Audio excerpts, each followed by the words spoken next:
See Charlie coming in these first miles. Yeah, good morning, Andy. It's the first view we're getting of the boat here, and the boat looks in really good condition. It looks pretty chilly on board. We can see Charlie's pretty wrapped up. It's been a pretty spectacular final night for him, coming in along his home coast of Brittany. He tacked off on his front lawn in Kincano, and we can see here he's also got his J0 probably plugged in. He's had light winds, upwind into the finish line. Yeah, but the boat looks in really good condition. Sails look great. It's the first thing that I'm seeing here on the boat, Andy. We're just starting to see the dawn breaking over the iconic skyline of Les Sables d'Olonne. He's come into Les Sables d'Olonne, as say, last time, the finish of the last race he was leading. He led the New York Vendée race in the summer. Obviously very different conditions then in the summer, but this iconic skyline, the light, the loom of Les Sables d'Olonne is familiar to all Vendée Globe sailors who come in the night.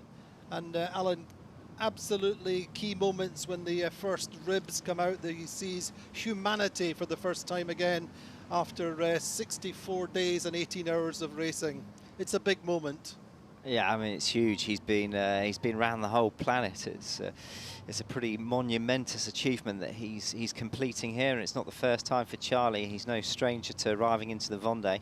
But as you said last time, it was there was a lot of anticipation. He had to get on shore. He had to wait to see what the outcome would be with a time compensation for Yannick Besteven and a few other boats. So this time 4 years ago would have been a very different feeling to him. I think there was an element of uncertainty then. I think he knew that, or we all knew at that point, that Besteven had 10 hours and 15 minutes of time compensation. So Mr. Digital, Mr. Driven by numbers, I think even at that point was trying to process what was going to be the outcome. And in the end, he was denied by, I think, 2 hours and 20 minutes. And that is what has kept him awake at many, many nights over these past 4 years, trying to work out where he lost that time, a sail change, any kind of small maneuver or any little tactical strategic decision that he possibly could have done better. But this time, Alan, there's no doubt. There's no doubt. We can see here, it looks like Charlie's setting up for possibly his final tack of the Vendée Globe. We can see the boats are also, there's a lot of lights coming through his window, so he's got I think an armada of Beneteau boats and ribs and Zodiacs coming up alongside him here. It's going to be, you can see he's just dropped his rudder down, is preparing for the tack.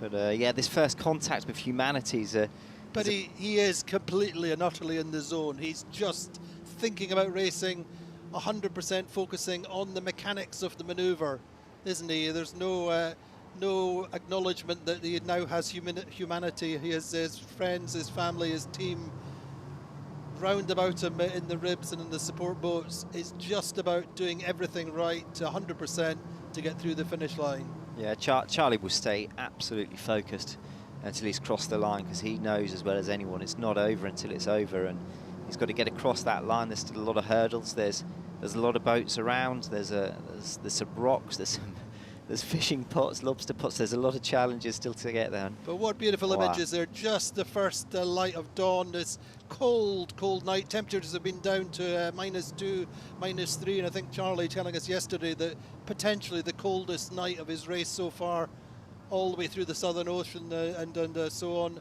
And then coming down the French coast, really, really cold last night. He's fully wrapped up, isn't he? Yeah, it does not look warm on board, but I mean they're contained within the cockpit, so it does hold a little bit of heat, and I'm sure he'll be doing a few extra battery charges than usual to try and keep a bit of temperature in the cockpit. But and he has this one last tack that'll expend a few calories, warm him up a little bit. Alan, just talk us through this maneuver as we're fortunate to be on board. Yes, with him, just living these last moments. It's quite a bit of work. So he's gone rudder down. He sails with the rudder up in the air on the windward side. So he's dropped the rudder, dropped the windward foil down to help give him a kind of daggerboard effect.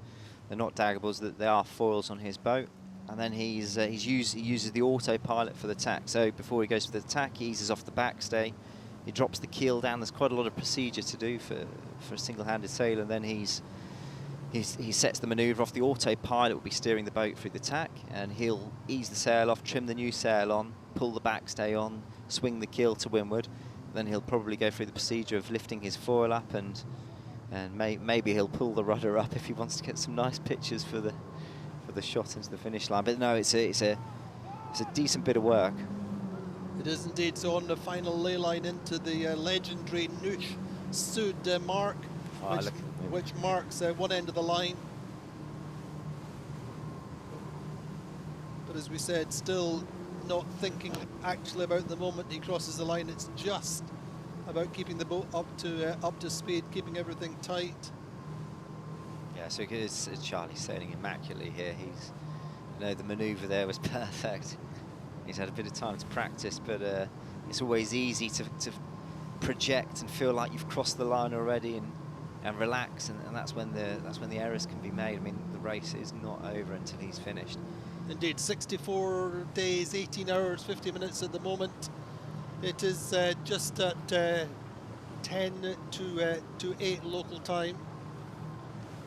And this will be a very different feel from his last arrival as well. You know, the light winds, we were in an anticyclone, high pressure system coming upwind. It's and he's approached from the north to the finish line. You know, very different from his last race where he was coming in from Cape Finisterre from the Spanish coast. He was saying yesterday that he did, or he could remember all these wind angles from the last approach. He did 7 jibes round Cape Finisterre, and then he still didn't quite know who was going to come out on top across the Bay of Biscay. He had a number of boats out to the north, including Bestaven, who came in at speed. But last night, I think, although as we say he was super concentrated, super focused, he went literally through his backyard. He saw he had a salute from the Marine Nationale. He had some of his teammates out from the Pôle Finisterre where he trains. And I think you said that Francois Gabard was out winging past him. Yeah. The 2012 Vendée Globe winner, who runs the program for his company Mer Concept.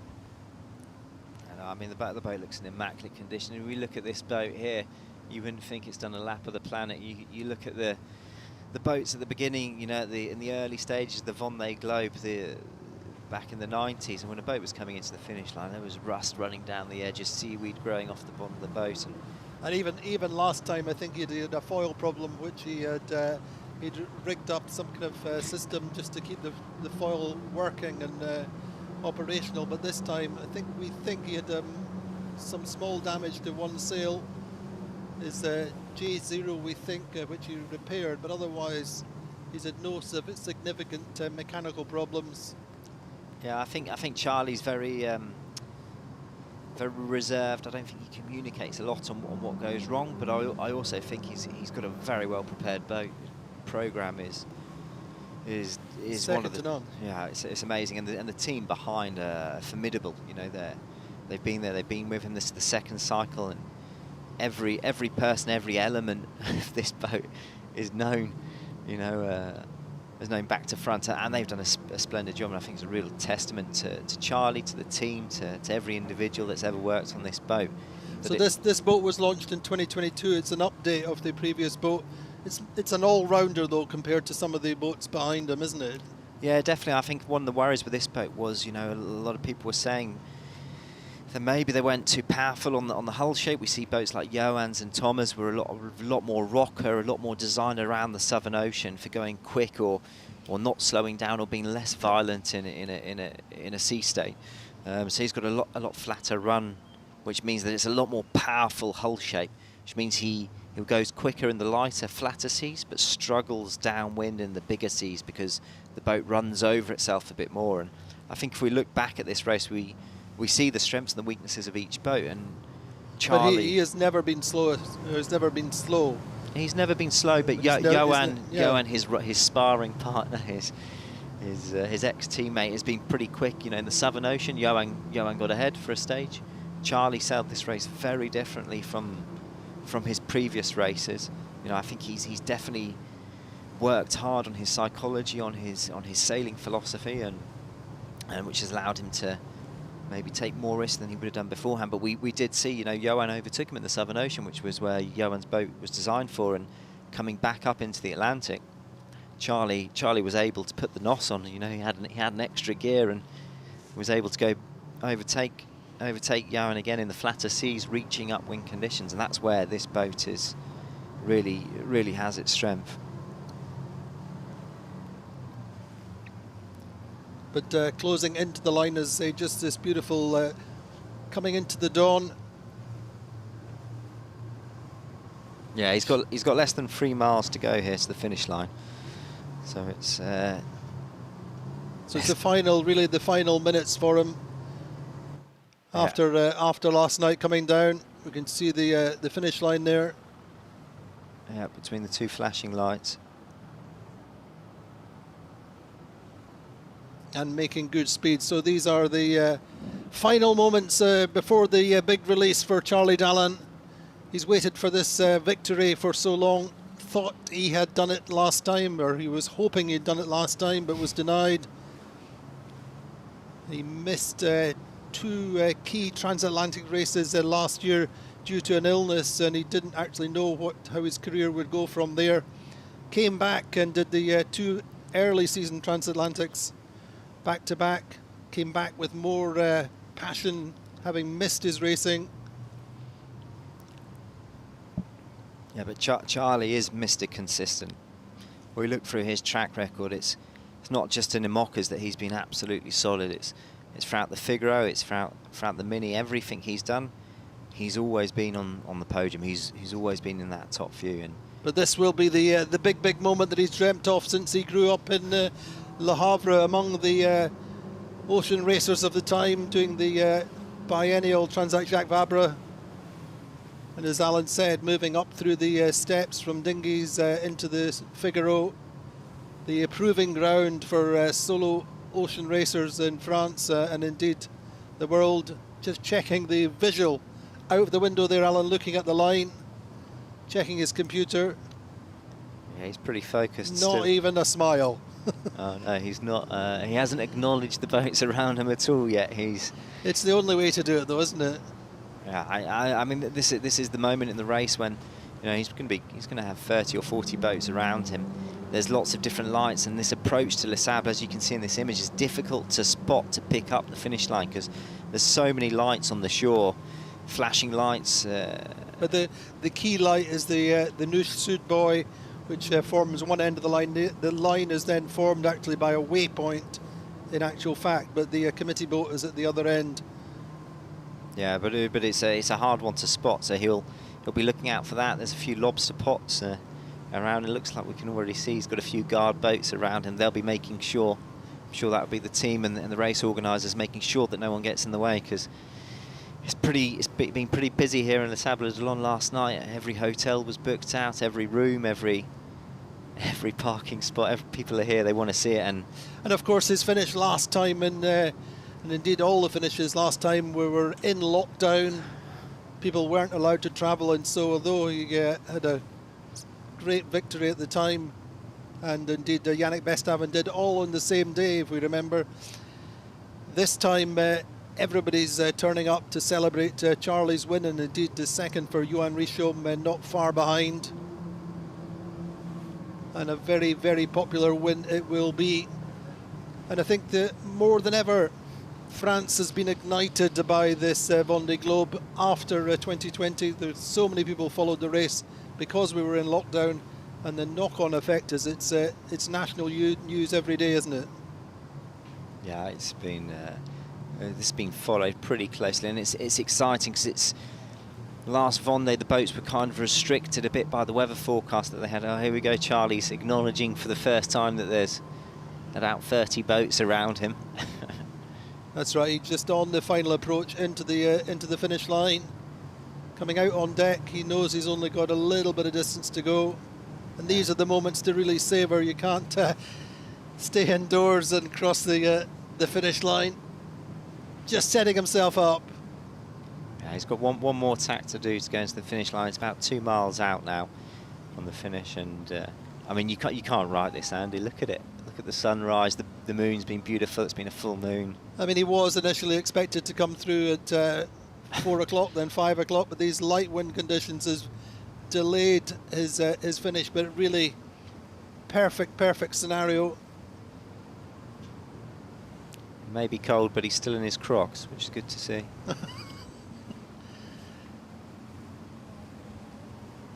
Yeah, I'm just amazed at the state of the boat. It looks absolutely immaculate. I'm pouring my eyes over every detail I can. I can see the hydros on the back still there, and but that is, as I say, is a testament to his team, a team which obviously ran the boat before, and some of the team obviously go back to the experience of François Gabard, who runs Mer Concept, owns the Mer Concept company, which manages the Macif projects. Charlie just checking his actual distance to the finish. Oh, I can see some white teeth there. It's almost a smile, isn't it? But as I say, he's said many times before the race and even during the race that even though he was the ultimate gentleman, the ultimate sportsman when he lost out in January 2021, he's always rerun his race many times over in his head, trying to think where he'd lost the actual time. This time, I don't think he's lost any time. His race has been absolutely immaculate, particularly the Southern Ocean. He was in front of a big low pressure system with Sébastien Simon. Just the two of them left alone. They built up a lead of over 500 miles. Johan Richomme came back at them from 500 miles behind, and Richomme actually led through Cape Horn. Yeah, but Charlie has led at the two previous capes. As you say, Andy, that was a pretty big moment for them in the Southern Ocean. That was where we saw a different Charlie Dalin from what we've seen historically. I think he was prepared to take the risk, wasn't he? And he managed and measured the risk in that system. He was monitoring the evolution of the low all the time. The big winds and big seas were behind him, chasing him like a monster at that time. And he almost seemed to relish the challenge at the time. Oh, he was living on a knife edge. He knew that he took the risk. He pushed in front of the front and kept the boat moving fast. And he knew that if he backed off, you know, even the slightest amount, he would find himself in 8+ meter seas, 50 to 60 knots of wind, and the smallest issue you have in that is game over. That is it's lights out, and you're as far away from humanity as you can be. And you know, a lot of the other skippers saw that and decided to avoid that weather system. But him and Seb, you know, kept pushing through, and that's a testament really to the state of the preparation of the boat, to have the confidence in your boat and your kit to know that you can keep pushing, you know, while the weather system's eating at your heels like that. And indeed, I think Johan Richomme moved off to the north in a decision which he may rue a little bit now, but at the time this was his first Vendée Globe, and he really wanted to be a little bit more conservative and safe than Charlie and Seb Simon. Yeah, as we're getting more and more light, we're seeing more of the boat. This really is, this is a fairy tale moment here. You've got a full moon that's not far off setting. You've got the sun rising. Yeah. And this is, you've got a high pressure system, and you've got the cold temperature. This is magic. It is indeed, and he's about 130 miles ahead of his long-term rival, Johan Richomme. Look at that. Just seeing there, Charlie just approaching the finish line with this big armada of spectator boats. Obviously, restricted number of boats and a very refined or confined area that they're allowed to move in. But now moving towards the big spectator boats, those from his sponsor Macif, who's been with since 2015, I think. And this is their second Vendée Globe win for the French insurance giants, who obviously supported François Gabard when he won in 2012. And it's going to be a big record, Alan. A record time. We're expecting him to be over 9 days ahead of the 2016 record of 74 days and 3 hours. So almost 10 days quicker on this race. Yeah, I think it's exaggerated as well. The last race, the weather system was very different. It was very limiting. The boats ran into a high pressure system, and they were held back almost by the weather. They had the potential to go quicker, but they weren't able to put that down on paper at the end of the day. And this time they had a dream from the leading packet in this race, basically from Brazil. Once they crossed the equator, they hopped onto a low pressure system, ran that across the southern Atlantic, and the leading 2 free boats were able to then work their way around Antarctica. We had that sequence, and we had successive 24-hour solo speed records, one after the other. It was like top trumps, and everyone pushing harder and harder. Seb Simon, who's going to finish third, coming away with the 24-hour solo record. Just hearing the VHF communication now with the finish line. But these are moments to savour for Charlie Dalin.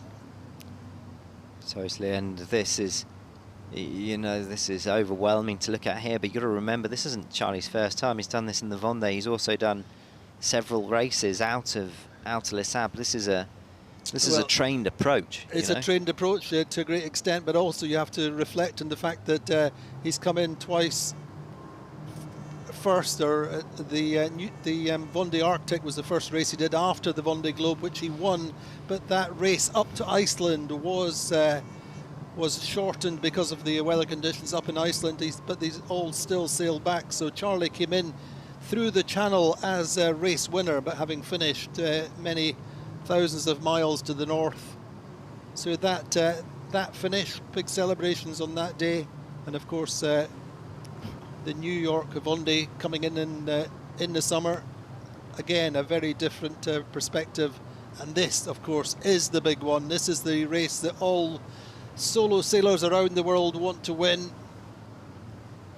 and he will become the 9th winner in 10 Vendée Globes. Of course, Michel Desjoyeux, the only skipper to have won it twice. On board just to Charlie's left on that catamaran is Mich Dej. That's his boat, which is out to support Charlie in the finish. But look at that dawn, a beautiful, perfect winter's dawn. So here we can actually see the breakwater and the entrance to Les Sables on the flashing lights just above Charlie's mast there. This will be a tricky moment because he is going to have to put a tack in now. He's about 1.5 miles away. Yeah, it's time for the spectator fleet to move aside and let the victor-elect make his final tack. Beautiful shots. I mean, this is. I'm overwhelmed, Andy. It's a dream scenario for him, but it's really is so well deserved in every sense. He's just looking at the computer now, making that final call to the ley line. He'll probably go a little bit over, keep the boat sailing in, keep it simple. He's a master weather strategist, isn't he? He spends so many hours at the computer running multiple routes, and that was something he's told us over the course of the race. He spends so many hours making sure that his decisions are perfect, or as close to perfect as possible. Yeah, we have a lot of tools nowadays that we can access a lot of data and run a lot of simulations, and at the end of the day the human still has to make the decision and the final call on the analysis. But Charlie will spend probably 5 to 6 hours a day working on his weather two or three times a day. It's a significant amount of work that they spend doing. I mean, it was even insightful to hear him saying yesterday that as you approach the French coast, you get so much more better weather information, and therefore we're spending more time just perfecting his route, even though, as I say, at that point he had a lead of 180 miles over Johan Richomme. He wanted perfection. He wanted to make sure his course into Les Sables d'Olonne, his final approaches down the Breton coast, was still as perfect as possible, giving nothing away, but also avoiding any potential pitfalls. He knows just as well as anyone it's not over until he's crossed the line. He's got to keep driving. Anything can happen, and the light wins at the finish. He can't miss a trick. You have to remember that, of course, on that last edition 4 years ago, Boris Herrmann was in the frame to potentially win the Vendée Globe, but then hit a fishing boat a few hours before the finish on his final night. He still managed to finish and take 5th place. But what could have been for Boris, but equally. So a very much more straightforward approach for Charlie just now. When you consider the potential or the conditions we have seen over the many, many years of the Vendée Globe, big winter storms, these really are, as we say, dream conditions for Charlie. Yeah, he's setting up now. This is him. He's looking for his final tack in. And also, of course, you have to reflect on the how our broadcast technology has moved on year or edition after edition. Here we are inside the boat with Charlie, observing his final decisions, his final moves, and indeed that phrase in itself giving such an insight into the modern technology of these IMOCA 60-foot yachts. It's all about indoor, being protected from the elements and living in these tiny little pods.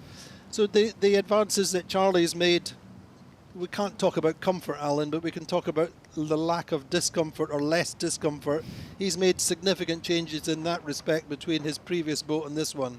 Yeah, I think so. I think Charlie, got to remember, has come from the Figaro, and the Figaro is really brutal. It's a small 30-foot long boat. The races last about three to 5 days. There's no room for extra weight, and so everything's minimalistic. So you know, he would have been sleeping on the GRP in the Figaro and only getting 10 to 15 minutes sleep in at a time. So you come from a background that is brutal. It's hard, it's tough, and that's what's made a lot of these top sailors out there. I mean, we look, Johan's come second. He's won the Figaro twice.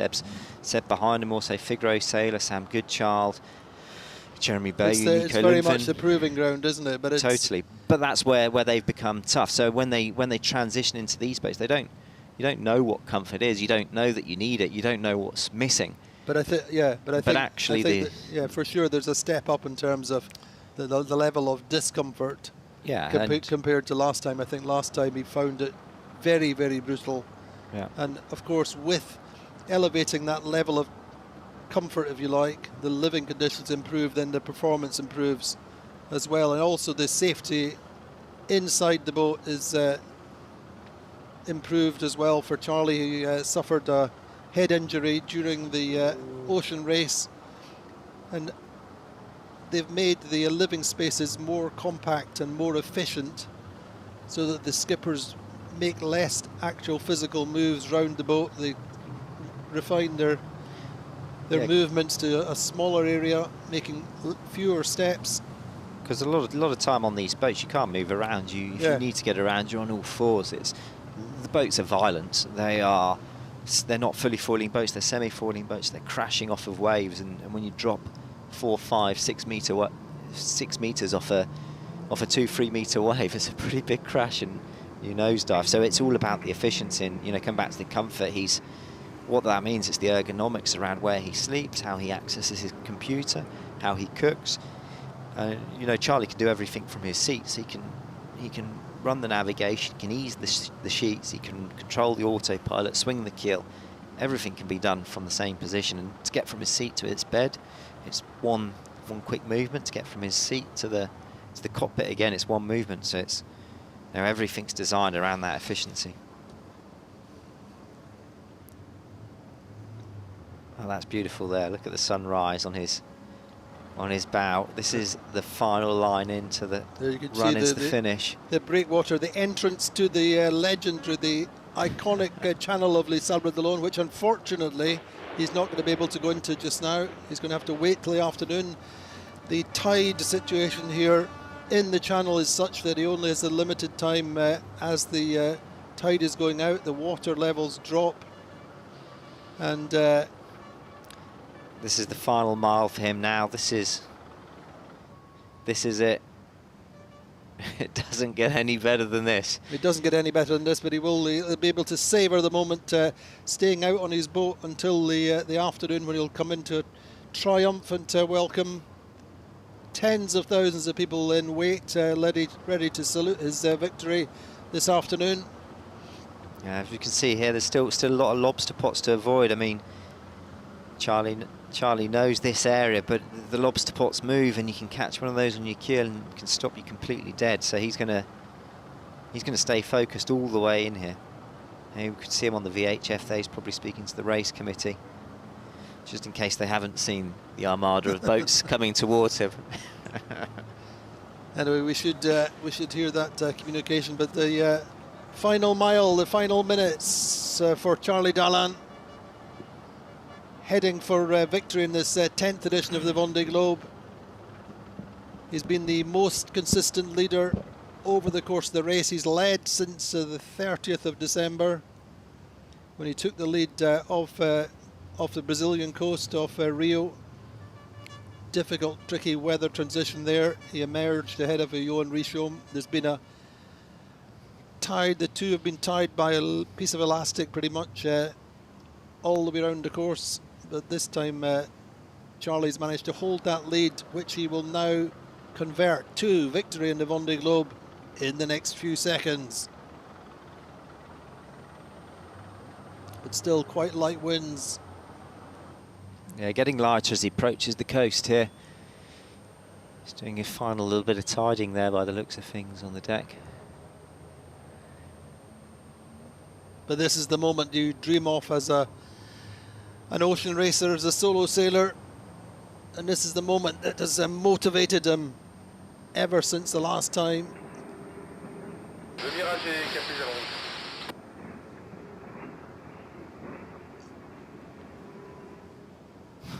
You could not, as you said, Alan, write a script like this. Oh, the beautiful shape of this boat. I mean, a Verdier designed boat there, massive. It's just glimmering in the sunrise. Oh, these are really magical shots for anyone watching it, anyone who knows, anyone who's been following the Vendée Globe, anyone who's worked on these projects, anyone who's discovering sailing. And for those who have been trying for a long time to win this, this really is the holy grail of single-handed offshore racing. There are numerous, quite a few skippers who have taken the start of the Vendée Globe multiple times and never even finished it. And ironically, as we said earlier, this will be Charlie Dalin's second time of crossing the line first.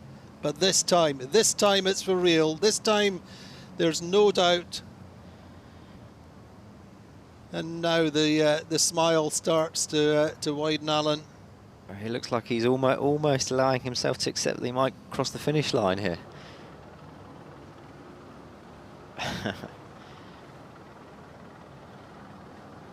But it's going to be a huge and popular win. As I say, I think he was the ultimate sportsman, the ultimate gentleman in accepting Bestaven's victory last time. Yeah, and Charlie came into this race as the favourite, I think we've got to say. He had a new boat, and he's a solid sailor, he's consistent, but I mean, that comes with a lot of pressure associated with it, and I think he's dealt with that incredibly well. He's not given an inch to anyone. He's not showed any weakness the whole way around the race course. It's a seriously impressive performance from him. 24,000 miles around Antarctica and back up to France. And this will be a new record. Smashing, crushing the old record of 74 days. That's right, and almost 10 days faster. I mean, that's almost a 2-knot average quicker lap of the planet. That's what we're saying, is that every second edition the record moves on days at a time. Yeah, what were we saying? We think it's every 2 editions, it's dropped by about 10 days, give or take. Which is incredible, yeah, I think from 84, 74, and now 64.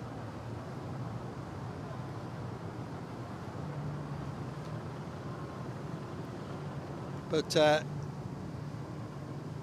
the race fans we know will be out in force. We've seen them since early this morning coming out, even to watch from the beaches and the pier head, even though they're only 5 or 6 miles offshore. At the finish line, so many avid race fans in France and throughout Europe. But look at that, the Victory Armada, everyone out there wanted to share these final moments in ocean racing history. The team there, they're part of the guys that have made this happen, made this possible, because he's on the boat single-handed here, but you know it's a team game fundamentally, and he's supported by a shore crew. They've worked with him on every detail of the boat the whole way through this 4-year, 8-year process. And indeed, Charlie's a naval architect, qualified at Southampton University, and so he's a significant input into every stage of the design, working with Guillaume Verdi's team, and indeed the team from Mer Concept, who project manage and finish the boat built at CDK. And there we go, Charlie's Globe. Charlie's Globe, it is Charlie's Globe, waiting to welcome him. What a great image.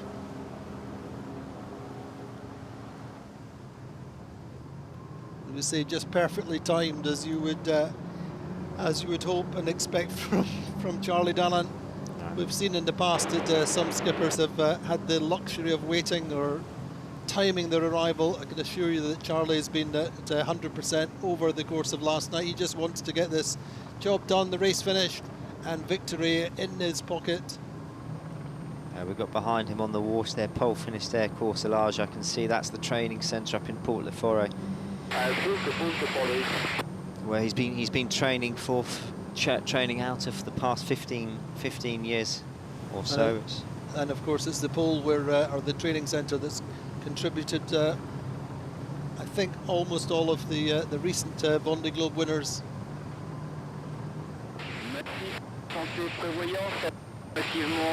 So there we go, the announcement from the race committee on VHF saying, announcing the approach of MACIF Santé Prévoyance, Charlie Dalin, to the finish line, acknowledging his arrival. He's about half a mile out now from the finish line, so.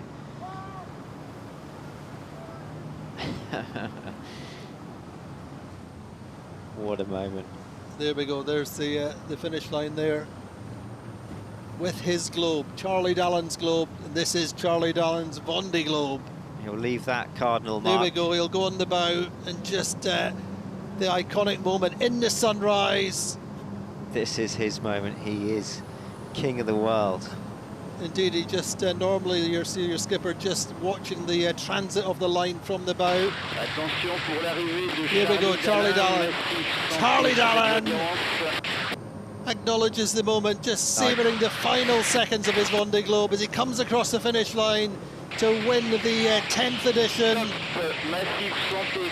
64 days, 19 hours and 22 minutes and a few seconds, and there it is, Charlie Dalin is king of the Vendée Globe. This is his race, finally. He has waited so long. He is, I think he can't quite believe it. The tears come, I'm quite sure. Just can't quite believe he's done it. He's been on the edge for 64 days, 19 hours, 23 minutes, and the big moment of release. The tension is off, the job is done, the victory is complete. And this is such an accumulation of work for Charlie as a personal competitor. He is at his peak, but he's not just at his peak now, he's been at his peak for for years. Charlie is number one. He is indeed coming through the line, just as we say, just letting the victory wash over him. All the emotions coming to the fore in the final seconds and these minutes after the line. He'll have a few minutes to remain solo on board.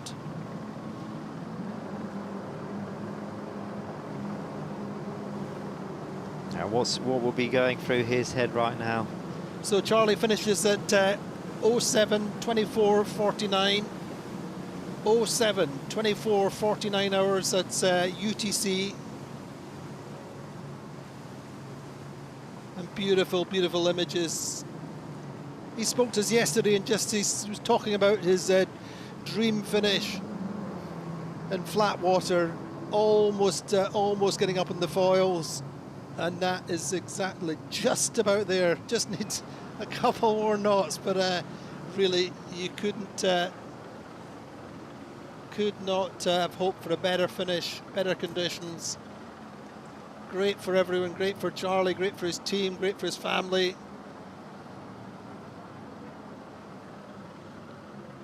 So 64 days, 19 hours, 22 minutes and 49 seconds is his elapsed time. So smashing the record. First place, Charlie Dalin.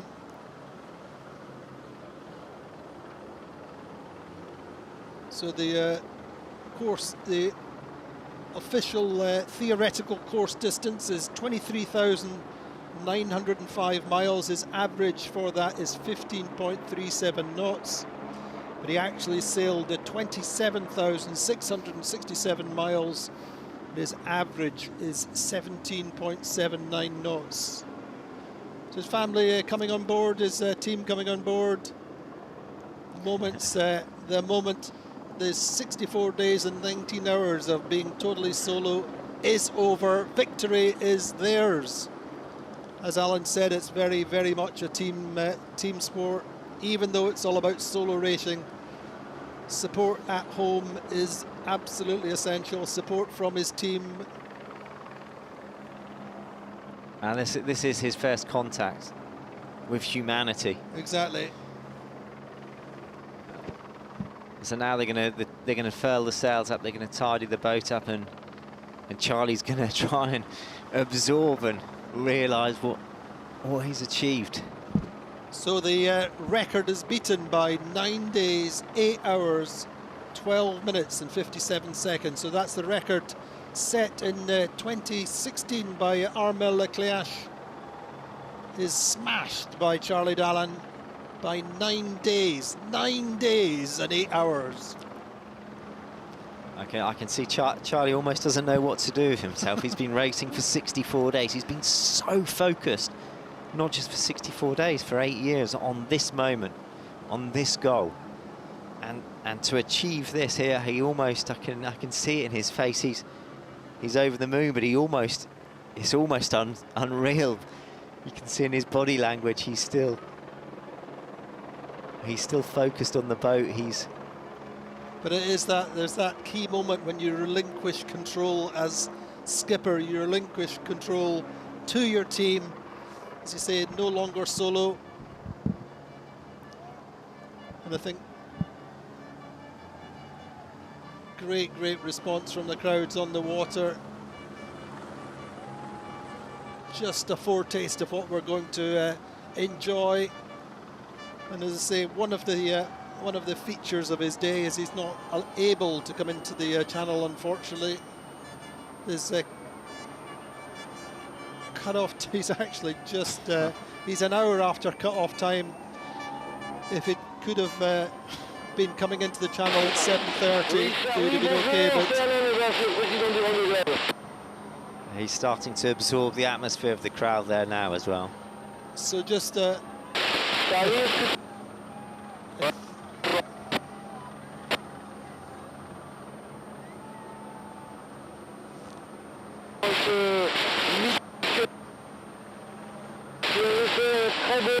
Globe 2020, là, sur So we're just hearing the message from Monsieur Alain Leboeuf, who's the president of the Vendée region, president of the race, just congratulating Charlie Dalin, thanking him for his victory and his fantastic performance.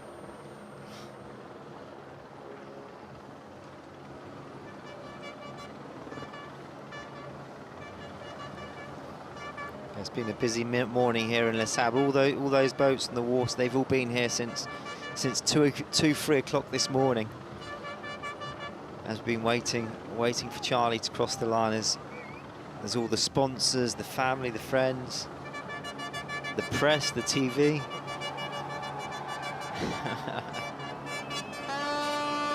We'll say that will be one of the virtues of the day, as the day will be extended and he will be able to savour a whole day of victory.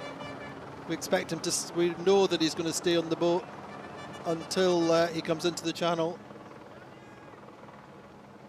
We'll do some initial interviews, I think. Here's one happy man there. But as we said, Alan, you know, so many of these ocean racers, these solo offshore sailors, cut their teeth in La Solitaire, in this proving ground, the ultimate test of one design solo offshore racing. And Charlie had five back-to-back podiums, never quite won it. His main rival, Johan Richomme, won in 2016 and 2018. Indeed, Johan denied Charlie victory in 2016. Charlie had come across the finish line and had victory in theory. Johan picked up a big gust on the final leg and came in and usurped Charlie by 5 minutes and 15 seconds. And so we say that Charlie's been Mr. Consistent in that respect, to say 5 back-to-back podiums. But this is the biggest one. This is the win. This is the one that counts. Totally. And you know, Johan and Charlie were teammates back in the day, both racing under the Macif colours. They've grown up together, the same age. They studied in the same city, both Southampton, and I know they've been rivals the whole way through. And friends. I mean, very respectful friends. Working together and who shared a room, I think, at one stage. Yeah, and they've pushed each other along this pathway. You know, both of them. That'll be the first time he's lied down, not worrying about where the boat's going. Where the boat's going, what he might hit, what sails. Has he got the right sails up? Has he got the right configuration? Is he on the right ley line? He doesn't care anymore. No more pressure. It's all dissipated. It's all gone. There's no more nights wondering where he lost the last race by a matter of 2 hours. There is just no more pressure. It's just time to enjoy it, to celebrate with all his team, everyone who's contributed in any small way. The big team at Mer Concept, to say, who run the project, led by Francois Gabard. I think Gabard's influence as a past winner is significant. Oh no, definitely. Gabard's been, again, consistent throughout his career, and I think he brings a very level-headed decision-making to the process, and they've obviously worked well together to build not just this boat, the boat before, not just the boats, but the project, and to pull the right team together. I think they've obviously got a wealth of experience and knowledge that's all accumulated towards this moment. That's, you know, and I think for sure they learned so much from the last race, and obviously the boats have generally become more reliable because of the IMOCA Globe series, which requires the skippers and their teams to do many more races over the course of the 4-year quadrennial. Certainly made the boats more reliable, but he's had no significant mechanical failures. You look at the number of skippers behind who have had problems with the halyard hooks and things that drop sails in the water. You've Seb Simon behind, who was in the same stretch of ocean, who hit something and lost a foil. You have to acknowledge the hard work that's gone into making this boat reliable. And also in the end, I think when you look at the conditions this morning, a little bit of luck goes a long way. Anyway, there you go, Charlie Dalin, 64 days, 19 hours, 22 minutes, 49 seconds is his winning time of this 10th Vendée Globe. New record for around the world. That's new speed records have been set. This has been one race, but Charlie knows how to look after his equipment. You know, it's not a chance that every race that he's entered he's podiumed basically. He's always got to the end. He's always had lighter kit than other people. He's been able to look after the kit. The other thing, or one of the things which was insightful for me speaking to him regularly over the course of the race, is that he is almost the ultimate process-driven sailor in that he has a routine that he just follows. He has a checklist every minute, every day that he just follows to make sure that the boat is kept in the perfect condition. Yeah. His maintenance program, if you want to call it that. Yeah, every check would be written out, it would be pre-planned, but also every manoeuvre, you know, it's written on his bulkhead. We can see it in his Excel tables, you know, what sheet he uses, when he uses it, what the timing is, how long it takes for the keel to swing, what settings to have on the pilot. All of that has been methodically calculated and worked out through an iterative process, and that's why this sport takes so long to get to the peak of it. It's a sport that requires so much experience, so much knowledge that's held in one person's. But and overall, the level gets higher every edition. This is, of course, the biggest ever Vendée Globe with 40 starters, and what do you want to call it? A peloton of teams who really have the resources to win, the talent to win, and. I think that makes Charlie's victory all the more impressive because the level is so much higher. All these teams pushing harder and harder, trying to win, and Charlie Dalin today is the solo skipper who's managed to achieve that. There, with his wife and his beautiful family. Moment there. I think, and one of the things that we can see in the last, and certainly since his illness, one of the things that has been evident, he's taken more time to live life, so to be with his family.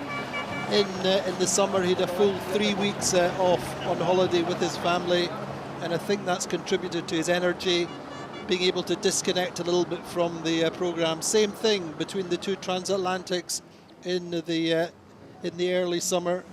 And I think that's something we don't talk about enough. You know, it's Charlie's been out there 100% focused, but the team and most notably the family are at home. They're waiting. They have their routine. They get on with their lives. But you know, but equally so, it's an absolute fact that their life, as much as Charlie's life, is dictated and dominated by the Vendée Globe, because that's his dream, and every mealtime the Vendée Globe is there, no matter how you paint it. And it's intense, you know. This is a sport where we go for weeks, for days, for weeks, for months, and we eat, we live, we breathe it, and it is everything. And that's I think it's been great for Charlie, is his ability to get away a little bit and spend some time with the family, and probably liberate a bit of space in his head to come back fresher. Every time he's come back refreshed with new ideas, with a different point of view, and I think that's been part of his development as a sailor and as a human being probably. But you know, for the people on shore, it's also going to be a huge for his wife, for his family. You know, he's been away, they've had their routine, he's coming back, and it's going to take some time to reintegrate. It's going to take some time for Charlie to learn how to sleep again on land. Charlie, qu'est-ce qui vient de te traverser comme émotion là depuis 10 minutes? Une rafale, j'ai jamais vécu des émotions pareilles. C'était de la folie là. Cette ligne d'arrivée avec la lumière, crazy la emotions lumière for Charlie. comme ça du jour qui commençait à percer. He's J'ai jamais absolutely vécu ça de ma vie. C'était incroyable. overwhelmed C'était by incroyable. the scenario, De the la sun joie, rising, the joy that he's c'est la plus belle ligne experiencing. d'arrivée de toute ma carrière, de loin. And this is the loin, most quoi. beautiful Incroyable. finish line that Est-ce he's que dans ever tes crossed rêves in les his plus entire fous, career. le scénario de cette course était aussi beau? Dans ce Vendée Globe 2024, j'en rêve depuis le lendemain de l'arrivée du Vendée Globe 2020. He's been dreaming about this C'est 4 since ans his que last je me arrival. suis battu avec l'équipe, on a travaillé dur, on a tout donné pour, It's been a lot of pour hard faire work. ce super bateau, ce super massif The Santé team have Prévoyance, worked pour essayer de endlessly. penser ce bateau, pour le mettre au point. Et tout le monde s'est donné à fond, le bateau il était nickel. There's been a huge et team voilà, effort ça fait to get 4 ans to this qu'on vit pour point. ça. Et The ça y guys, est, on a atteint l'objectif. the girls, the super. team, the family, Mais everyone's tu been working t'interdisais for 4 toujours de years penser au towards this résultat, tu moment. pensais And d'abord à la manière, tu l'as montré tout au long de la course, tu as fermé toutes les portes à Johan ces 3 derniers jours, vraiment jusqu'à cette nuit on regardait la ligne et tu tricotais des bords vraiment jusqu'au dernier bout pour aller chercher chaque oscillation du vent. Maintenant, tu peux savourer le résultat quand même. Ouais, je suis super heureux de ce résultat. C'est génial, quoi. Le Vendée Globe, la victoire du Vendée Globe, c'est quelque chose d'unique et c'est super. J'ai pas- after covering je sais même pas quoi dire, Johan the whole way up the Brittany tellement je suis coast coming heureux to the finish, d'être de retour au sable avec un record en plus. Charlie's Non, over the moon. C'était une course vraiment intense. J'ai l'impression d'être parti avant-hier. Franchement, j'ai l'impression And a d'avoir record fait, as well, he's saying. une course de 48 heures. Yeah, Tellement c'était intense, tellement c'était rapide, tellement ça a enchaîné. On a descendu l'Atlantique sud. Having been à such une a fast vitesse folle, race, 23 jours de mer du it feels Sud. like it was yesterday that he was coming off the start line. Remontée de l'Atlantique, pareil, With incredible tout à l'heure, sectors of the avant race de course. I mean, they sortir had d'arriver, je me disais, mais had an j'ai amazing l'impression d'être descent, parti, il y a descent 2 of the Atlantic towards Vraiment, Cape j'ai vraiment Town. l'impression d'être parti il y a 2 jours, quoi. Almost the Et juste la perfect température Southern qui a changé, Ocean. quoi, mais non, vraiment. And the lead back into the finish, super, coming back up super the Brazilian cette course. coast. Le It's bateau, been a j'ai super eu course for him. quelques soucis, mais vraiment pas grand chose. The boat's in really good parfait état, condition. A few little problems, I think, but nothing big. J'ai les meilleurs du Yeah, monde exactly. dans l'équipe. Guillaume Convescure, Jean-Yves Gault, Pierre. He's got the Coquin, he's got the best team in the world. He is. Binge, Matt, c'est tous des champions du monde. Voilà, le They're bateau all il est world incroyable. champions, all of his Le bateau team. est incroyable. Back Ils at, sont allés dans un détail All the little fou details. de préparation. Enfin, ouais, j'ai vraiment un bijou entre les mains pour faire ce tour du monde. J'ai pu tirer dessus comme jamais et il n'y a rien qu'à. And none of this would have been possible without the team. Every detail was thought of that's allowed him to push himself and push the boat to the absolute limit, Tout le matériel embarqué était très bien having pensé. absolute confidence Et in voilà, everything chaque that fois was qu'il y a eu on un board. problème, j'ai pu le résoudre. Even all the spares, everything was thought about to the nth detail.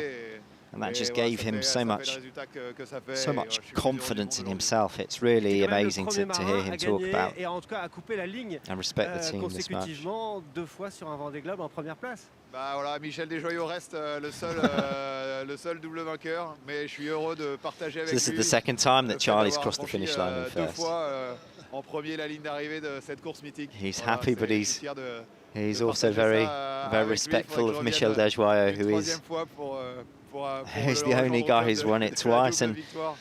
for sure Charlie's going to Mais have to come ouais, back to try again, c'est- try for another vraiment victory. heureux deux fois de suite là, d'arriver à franchir cette ligne, mais je pense que ma copie 2024 elle est vraiment à maturité, elle est vraiment meilleure, une qualité bien supérieure à ce que j'ai pu sortir en 2020, même si 2020 était déjà super. Yeah, Mais voilà, je suis vraiment content de. So 2020 was still a great race and great performance, but this is this tops it. Yeah, he's really matured as a sailor. I think he's saying that Et on t'a know, trouvé he's- super serein. he's même dans ce developed, match he's contre, more serene. ton meilleur ennemi Yeah. en fait depuis des années. Ouais, ça a été un match incroyable avec Johan. Bah, vraiment chapeau à lui. Lui, c'est son premier Vendée Globe et pourtant. every on dirait detail's que c'était- been on dirait que c'est son troisième ou refined quatrième. throughout the process. Il a attaqué comme un fou dans le sud. He's just C'était saying that vraiment Johan attacked him incroyable, like a à quel crazy point man in the J'ai south. l'impression qu'il avait fait le And Vendée Globe toute all sa the vie, pressure's been et on him all the way bravo round. à lui, et je pense So, que c'est grâce à lui Respect qu'on a fait and le tour du chapeau monde to en si peu de temps, hats parce que off to voilà, Johan. ça Yeah, a and quand also, même 6 mois poussé and à- also the fact that à, Johan's voilà, pushed him pousser à pushed him toujours, around, and toujours renvoyer de la toile, renvoyer des part of the rilles, reason why he's régler broken le this bateau en record by so permanence much is pour, also aller because he chercher had les systèmes, Johan on his heels creuser, pushing him, creuser, always et voilà, je pense knowing que that c'est Johan's grâce never à ce gonna duel qu'en fait never gonna qu'aujourd'hui, let il y a go. un record de battu, voilà, je pense que c'est grâce à Johan So the fact that he's beaten the record's partly due to the pressure from Johan. I mean, for sure, the two of them have been neck and neck the whole way around. Sensations en anglais pour nos amis qui nous suivent à l'étranger. And this one you can listen to yourself. I'm the happiest man in the world today, for sure. Oh. winning the Vendée Globe. That's my second Vendée Globe, and last time I only had line owners, I didn't win, and this time I did get the win. And we've been working with the team for 4 years on this edition, building this new boat, preparing this boat, upgrading the boat, and now it's done. And when I crossed the finish line, I felt things I never felt before. Like, that's definitely the best finish line crossing of my career by far, and that was just amazing. So much emotion, and like really happy to be back in Les Sables after 66 days of ultra fast sailing. I'm just really happy. Tell us about the new record. Yeah, a new record on the Vendée Globe. 8 days faster, I think, than Armel's Leclerc. So yeah, it's amazing thinking that now we can sail around the world on monohulls in 66 days. That's just cool. And yeah, these boats are just fabulous. They're amazing. They can go really fast. They're really reliable now, and you can push hard. You can push. You're the limit. The boat takes it. That's the man. The skipper who's the limit for sure. And yeah, I push really hard, and thanks to Johan Richomme, I think that's one of the reasons why the record was beaten, because yeah, he pushed really hard and he forced me to push hard as well. And yeah, that was a really amazing battle with him around the world. And yeah, I'm looking forward to seeing him when he arrives, because yeah, he's amazing. He's a very, really good sailor. That was his first Vendée Globe, and it seems like he's done it like 3 or 4 times already. It looks like the Southern Ocean was like his garden, and yeah, I was really impressed by his performance. Merci. What's amazing is to see Charlie looks absolutely fresh. He's clean shaven. He doesn't look tired at all. He's talking. He's mastering every word he says. It doesn't look like he's just blasted around the world in a carbon fibre speed box. What's nice for the Anglo-Saxon world is obviously having trained in Southampton, and obviously he loves speaking English, and he really makes the effort, and often he gives you more detail in English than he says in French, but just great. He says, I'm the happiest man in the world, and as well he might be. Yeah, and that was a really great interview he gave. They was brutally honest, really humble, and respect for his competitors, to his predecessors. Yeah, and paying a massive tribute to Johan Richomme, who, as he said, the Southern Ocean, although it was the first time, was like his back garden. I mean, Johan's an amazing sailor. He's similar but different to Charlie in a lot of ways. Both engineers, both. So indeed, just the final. Just starting 1 or 2 little media interviews, but just enjoying the moments with his team. But let's have a quick look back at the recap of Charlie Dalin's race, finishing 64 days, 19 hours, 47 minutes. Let's look at Dalin's race. Pour sa deuxième participation, une fois digérée l'émotion de la sortie du chenal devant 400 000 personnes et un départ sans vent, Charlie Dalin mène la flotte dès les premiers jours et pose très vite les termes du débat. Le rythme sera soutenu et l'engagement total. Après un gros coup de vent au Cap Finistère, les alizés sont aux abonnés absents. Je suis en train de surfer une bande de nuages. Je crois que j'ai à peu près tout exploité. La flotte cherche un passage. Les 2 vulnérables le trouvent les premiers. Charlie Dalin s'est décalé à l'ouest avec un groupe de concurrents. Il passe l'équateur en 2e position et saisit la première opportunité qui se présente, une dépression au large du Brésil. Il accélère et prend le train qui le propulse dans l'Atlantique Sud. La cavalcade est impressionnante, 6 records de vitesse tombent et un quatuor dépose les autres, Dalin, Ruyant, Richomme, Simon. le skipper de Macif Santé Prévoyance passe le cap de Bonne-Espérance en tête. Premier cap de Bonne-Espérance comme il y a 4 ans. Dans un océan Indien plutôt clément, Charlie Dalin et Johan Richaume s'échangent la tête de course. Regardez qui est là. Ce ne serait pas sur le renégat de Johan Richaume. Mais c'est sans conteste la gestion d'une très importante dépression australe qui marquera les esprits. Fort de son expérience, de sa confiance en son bateau et d'une bonne dose de culot, Charlie Dalin, suivi par Sébastien Simon, choisit de viser le cœur pour profiter au maximum des vents qui arrivent derrière. Coup de poker risqué mais gagnant, il passe le cap Lewin intact et en tête. Ça y est, au revoir océan Indien. Merci de m'avoir permis d'avoir fait une chevauchée fantastique devant une de tes dépressions dont t'as le secret. Sébastien Simon, soudainement amputé d'un foil, la course bascule dans le duel avec Johan Richaume. Ce dernier exploite à fond le potentiel de son bateau pour revenir en tête après la Nouvelle-Zélande. Après un Pacifique tranquille le long de la zone d'exclusion antarctique, le duo débouche à 9 minutes d'intervalle sur le Cap Horn. On y est! Wow, le jour comme je rêvais. Tiens, regardez, il est magnifique ce caillou. Wow. Dans la remontée de l'Atlantique, d'abord menée par Richaume, Charlie Dalin résiste à la pression, pourtant majeure de ce duel. Le design de son bateau est particulièrement adapté pour cet océan. Il profite du passage du front froid semi-permanent au large du Brésil pour reprendre l'avantage. Lui, qui n'aura jamais exposé ses faiblesses ou ses avaries, passe l'équateur en tête. Un grand moment. Dernier coucher de soleil dans l'Alizé du Vendée. Commence à faire de plus en plus frais là. Dans l'Atlantique Nord, une dépression opportune le remonte vers le golfe de Gascogne et vers une victoire en forme de revanche sur l'édition précédente. So Charlie Dalin's victory encapsulated in a couple of minutes, but Alan, the key moments then, the key things that contributed in terms of the weather and his strategy. Where do you put these points?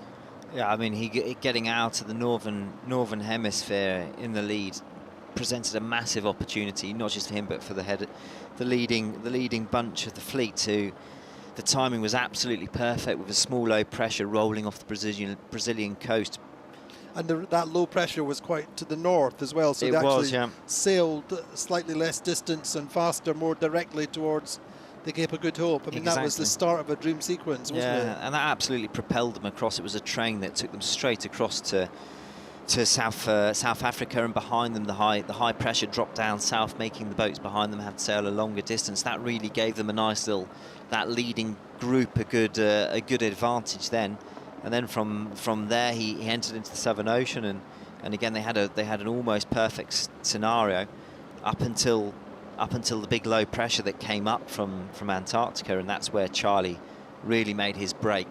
His decision there was to charge in front of it, to keep sailing fast in flat waters, and hope that he'd have no problems and keep the boat moving quickly. That's when Johan, his closest competitor, really dived off to try and protect the boat. And you know, Johan, being there for the first time in the Southern Ocean, was probably reducing risk. Charlie probably taking a bit more, and then Johan managed to get back into him. But I think at that point,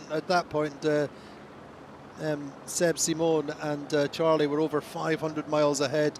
Johan made this diversion up to the north to avoid the worst of the system, but that gave them that lead. But then as soon as they came right back. Yeah, exactly. Yeah, and when they rounded Cape Horn, actually Johan was probably just in the lead. But the advantage Charlie had is they're different design boats. The hulls are different designs, and Johan's boat is definitely more of a Southern Ocean boat, and Charlie's boat is more of a, let's call it, an Atlantic Ocean racing boat. So, you know, it's never sure what's going to happen, but for sure in Charlie's head he would have known that he maybe had a slight advantage coming back up the Atlantic in flatter waters.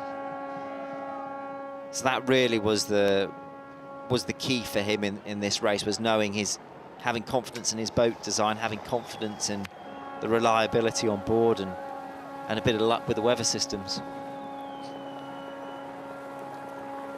And this is the famous moment.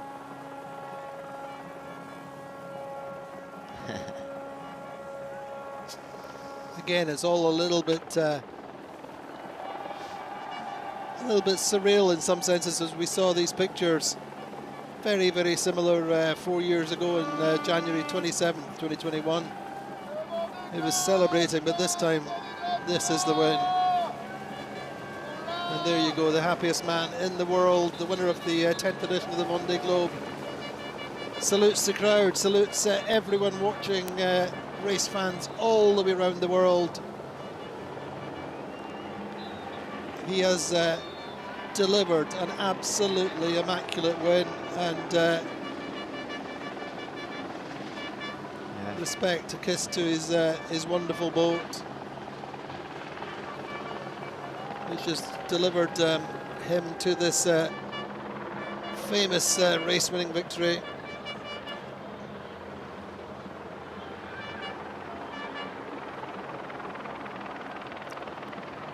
All this commotion around him will be pretty disorientating. He's been It's a real culture shock, isn't it? It's just, however, the adrenaline is still pumping, and it will continue to do so for the next few days. He'll go into a massive round of media interviews, as befits the winner of the Vendée Globe, as I say, in France. The level of interest continues to rise every year. It's mainstream news. Charlie Dalin will become an instant celebrity in France.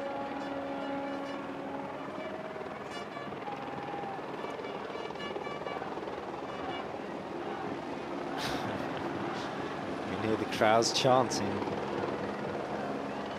from the boats there. Huge spectator boats.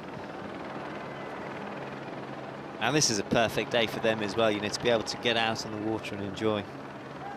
So let's have a quick look at the highlights of Charlie's arrival, just coming up right now.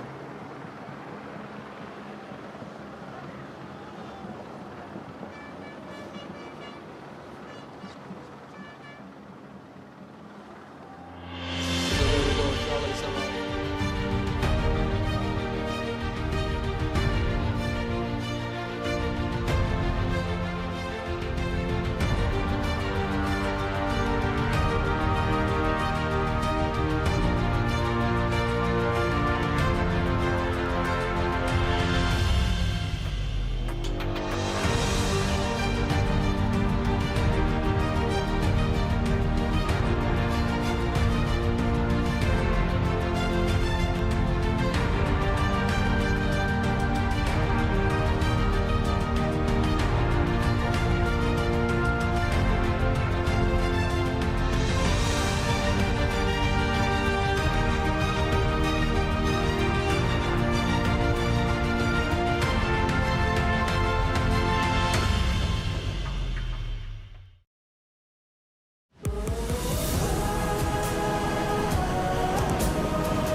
Well, a very good afternoon. What an afternoon it is to celebrate the victory of Charlie Dalin, who crossed the finish line this morning in beautiful sunrise over Les Sables d'Olonne. He's spent the morning and the early afternoon on board his MACIF Santé Prévoyance, and he's ready to enjoy the next hour or so coming into the iconic channel into Les Sables d'Olonne, knowing that victory is his. With Alan Roberts, international IMOCA co-skipper, Figaro racer, and co-skipper to Clarisse Kramer on the L'Occitane en Provence. Alan, what a morning and what a celebration we're going to enjoy.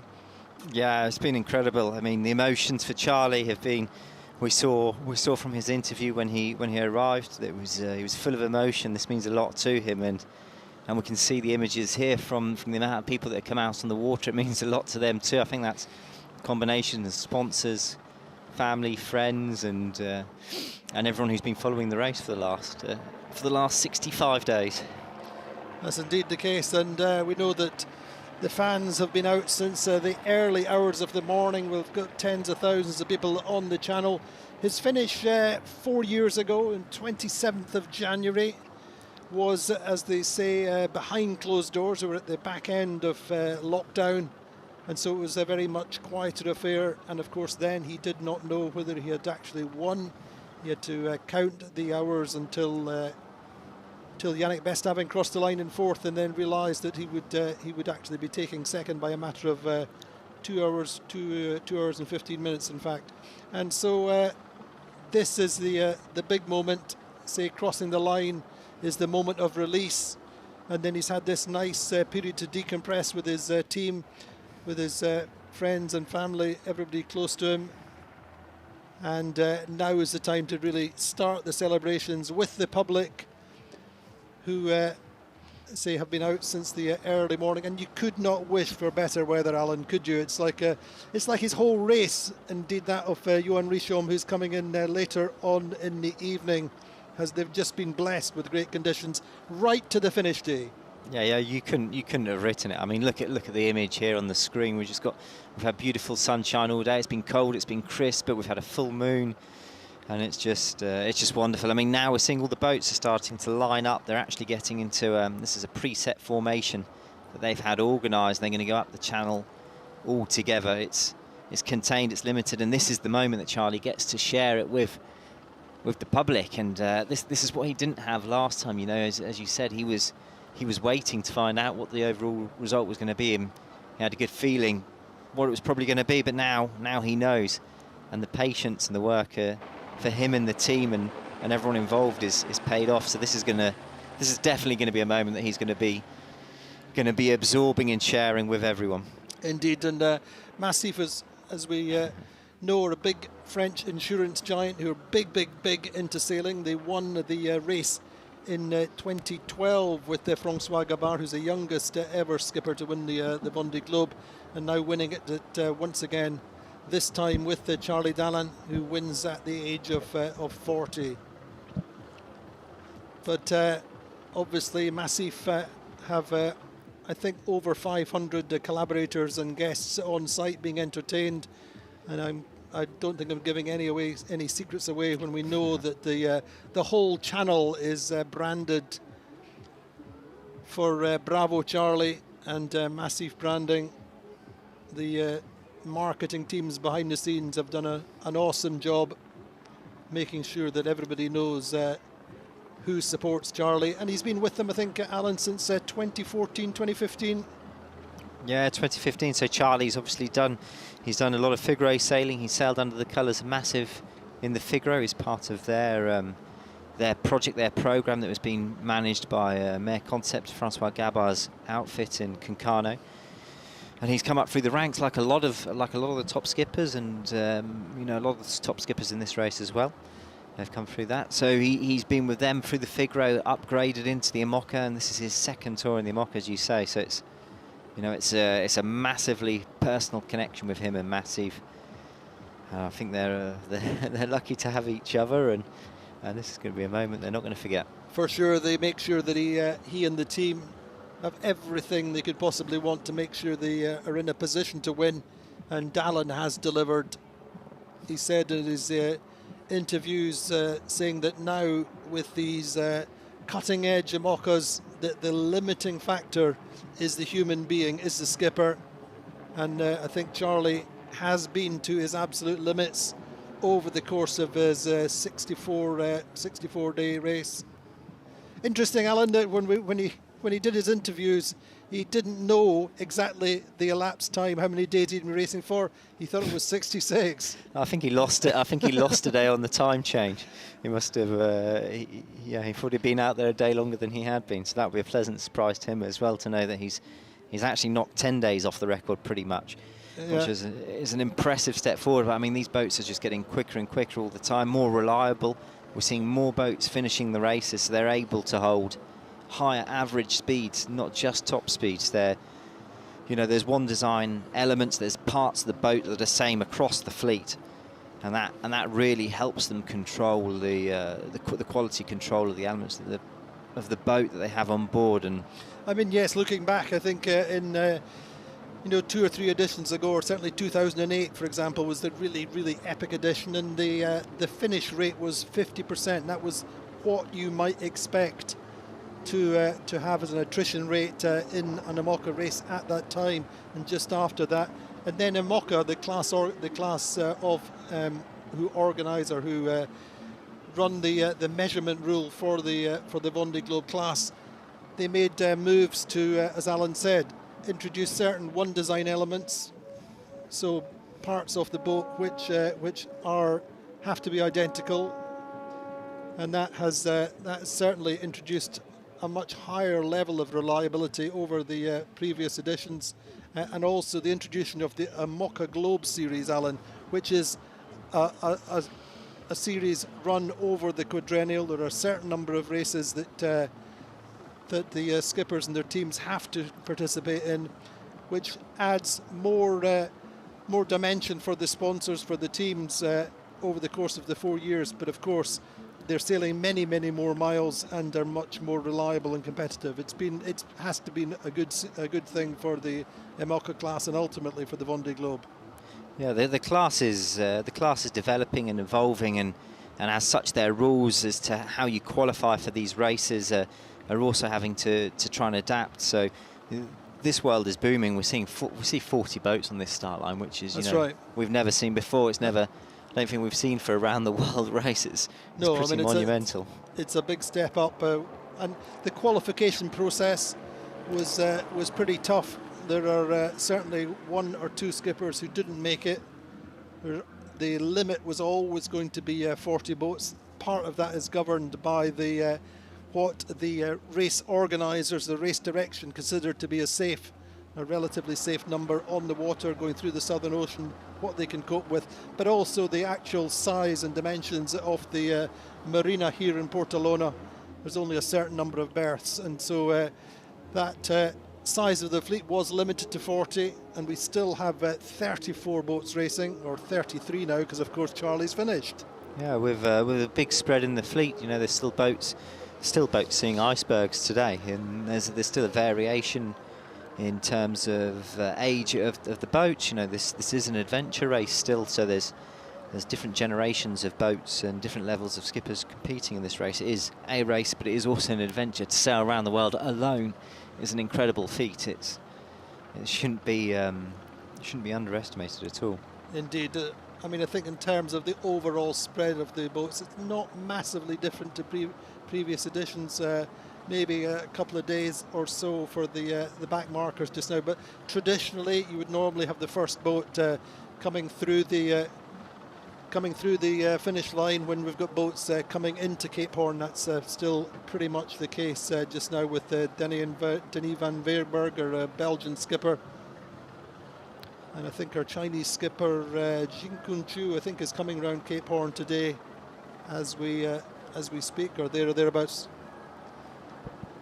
Yeah. So Charlie Dalin then just setting up to go into the channel, and let's have a quick recap of his finish.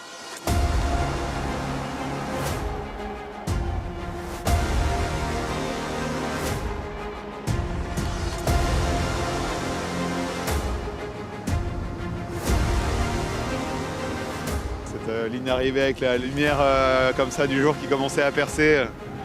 J'ai jamais vécu ça de ma vie, c'était incroyable comme moment. Top Massif Santé Prévoyance, vainqueur du Vendée Globe 2024-2025. C'est la plus belle ligne d'arrivée de toute ma carrière, de loin et de loin, quoi. De loin, incroyable.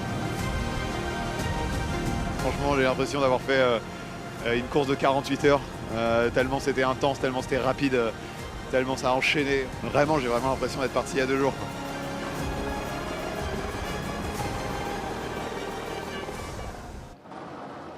So Charlie Dalin saying that he feels like he's only been away for 48 hours, but it was 64 days.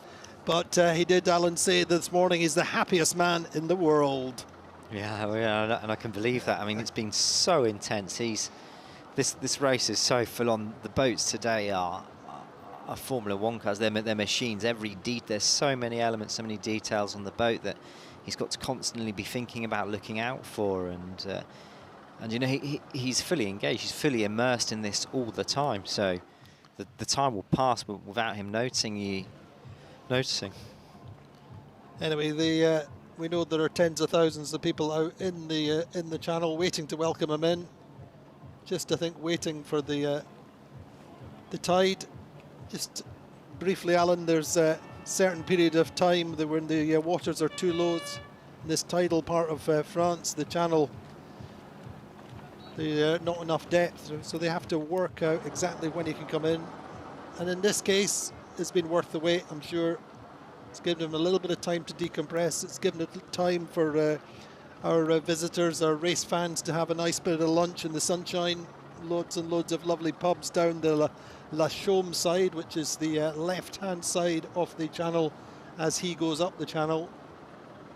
And plenty of time for him to speak to the sponsors and realise what he's actually achieved, because as he said, he feels like it's been 48 hours. He hasn't stopped to think about anything else other than making the boat go quick and go in the right direction. That's the only thing that's been on his mind, getting to this finish line. So I suspect it's going to take a couple of weeks for him to fully realise his achievements here, but he's a little morning out in the cold weather in the bay in Les Sables has probably helped. I think there are a few skippers who've come into Les Sables and had to wait for the channel to open for them, and who have endured much more tough conditions. And let's have a quick look at back at some of the images from this morning. It was a great sunrise and great line crossing for Charlie. So there we go, the moon is up, and an hour later or so we had the moon and the sun. This was Charlie Dalin coming in, making his final manoeuvres on board the Macif Santé Prévoyance. Oh, what a fantastic shot that is. That's not the sun there, that's the moon. Exactly, and there's the sun in just a few seconds, but the race fleet, and then the Vendée Globe. The Globe belongs to Charlie. Coming onto the bows, he comes through the finish line at the Luce Sud. This is Charlie Dalin winning the 10th edition of the Vendée Globe. A mixture of relief and sheer elation. The release is enormous, and he can't quite believe it. And amazing seeing these images, Andy. The boat looks pristine. It does not look like he's done a tour of the planet. It looks like he's just delivered it down from Port Le Forêt to the start. And his team getting back on board to say that key moment when you go from being a solo ocean racer to having your friends and family, the team back on board, his kids and his wife, and this massive support from Macif. Long time supporters who know what it takes to win a Vendée Globe, who know the requirements of the team. Long time sponsors in ocean racing and offshore racing. And what a beautiful afternoon. It's hard to believe it's mid-January.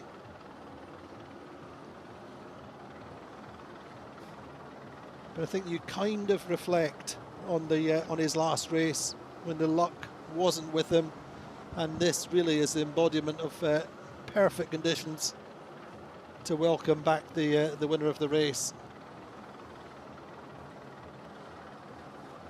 So I think really merits it with the the perseverance and to be dominant over such a long period of time as well, to be so consistent, because to finish one lap of the planet is already a huge achievement. To finish 2 and to cross the finish line in first both times is really a testament to his dedication, to his methodical process, to the team, to everyone that supported him, because he's single-handed on the boat from when the gun goes, but beforehand he's not building the boat, he's not putting it together. That's done by a dedicated and passionate team. But I think he's one of the skippers who's so completely integrated into the team. Is integrated into the boat building process every step of the way, from the very, very first design concepts with Guillaume Verdier and his team to the moment the boat goes in the water, the first sails back in 2022. He's definitely one of the most involved skippers in the circuit. He's complete, I'd say, from an engineering and naval architectural point of view. He's come from that background. He understands it. He likes to get involved. He likes to have his touch, and we very much see that this boat is an evolution of the previous I was design. so fortunate during the race to speak to Guillaume Verdier about Charlie, and he was saying that he was driving somewhere and Charlie called him up from the boat, and he pulled into the side of the road, and they discussed some fine detail for literally 10 or 15 minutes. While Guillaume was at the side of the road, and that's the measure of both of them, I think, both on the same plane. And of course Guillaume Verdier, the designer, is a big team of experts who work with them, so a big day for them. Won the last race, of course, or were first across the line with Charlie last time. But just lining up now to come into the channel, setting up our media team on the bow. And just for those who may be interested, he does no interviews other than what we have seen until he comes onto the pontoon. There will be a huge French media scrum who are just will just be hanging on Charlie's every word. Then he comes up the red carpet onto the stage where the public here will welcome him in the race village itself, and then we have a press conference. We have hundreds and hundreds of media here. This is a massive event in France. It's made national headlines, or national sports headlines, all the way through the race. We've seen L'Equipe as the main French sports paper, and every day there's at least a single page or a double page of news and pictures. Particularly, Alan, comparing Charlie and Johan Richomme, it's been a great duel that really has been good for the sport, good for the race, as it's been pure sport. It's been two sportsmen at the very, very top of their game, armed with the very, very best weapons. Yeah, absolutely. They've had a match race around the planet of such. It's been from day one. They've been going for it, and they've been pushing hard to not let the other one get away, and to try and extend away. And each of them have had their turn on this lap of the planet. Different boats, different designs, different designers, different builders, different type of sailors. Each of these boats are designed for a given condition, and so they'll have done a lot of meteorological studies to try and understand how long they think they're going to spend on each angle of sailing and what sea state, and then they'll decide what their personal strengths are and where they think they want to try and be the quickest. So everyone has their own philosophy, and between Charlie and Johan, they're quite similar backgrounds, both engineers, both studied. Well, they're very different characters, aren't they? Very different characters and very different philosophies in sailing. Charlie is very quiet, very empirical, I think. Yeah, empirical, methodical, I'd say conservative. And Johan probably more historically, a bit more flamboyant. A little bit more of a showman on this race, hasn't he? He's come into his own at moments. Yeah, he's less shy than Charlie. You know, he's more of an extrovert. Charlie's more of an introvert. We have seen a different Charlie Dalin in this race. I think as much we know they had an illness at the back end of last year, which is unspecified, which meant he missed 2 races, which in itself actually required him to be quite conservative to make sure he qualified for the Vendée Globe. But it really, I think, gave him a completely different perspective on life, and we saw that during his race, very definitely. And even beforehand on the race back across the Atlantic, he opened up and he showed the fleet in the previous race what he could do. Completely. I mean, it's interesting. Very, very often, the Vendée Globe is won on a small choice, a small decision, a small advance at some point. And that's where this came from Charlie, coming out of the system off Rio, off Cabo Frio. He just extended away a little bit from Johan, and there was expansion, compression, but Johan never got past again since the 30th of December. Anyway, here we go into the channel. Probably had to wait a little bit longer than usual with it being a high pressure. This nice weather comes at a cost, a delay time for entering the channel. He's in no hurry though, is he? The job is done. The job is done. The longer he spends in the channel, the longer he will have to enjoy and be saluted by the fans. I say many who have been out since the early morning. Last night the temperatures on the water must have been -2, -3, and it was, he told us, going to be the coldest night of his race. And he certainly was pretty wrapped up and pretty chilly when we first saw him around about 7:30 this morning. Except for the Crocs, I'm glad to see he's put some boots on now. But he's not dropped down to the Uggs as yet.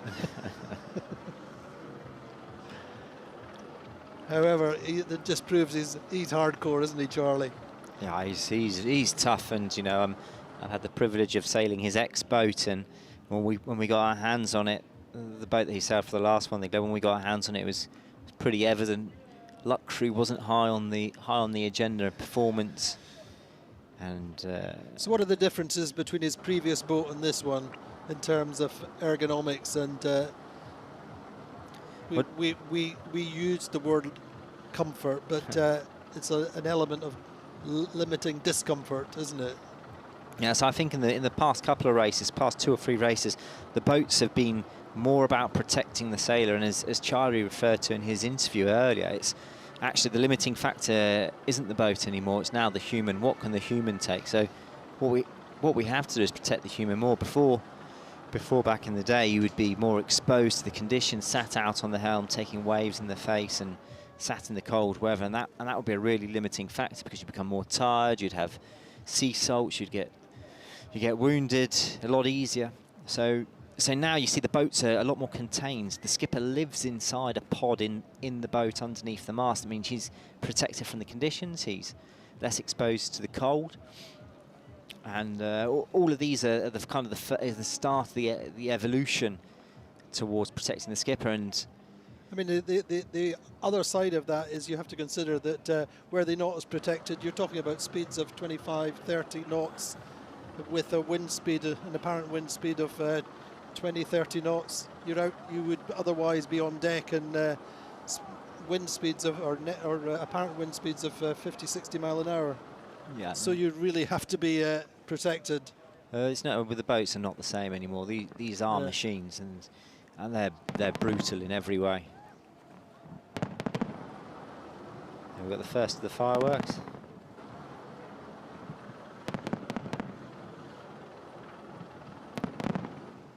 The other area they've really worked on is the ergonomics around moving around inside the boat. You know, the ability to be at the navigation station, cook your food, trim the sheets, get into your bed. All of this has been stuff that I know Charlie, I can see from his videos, has worked really hard on. Yeah, just enjoying their firework display.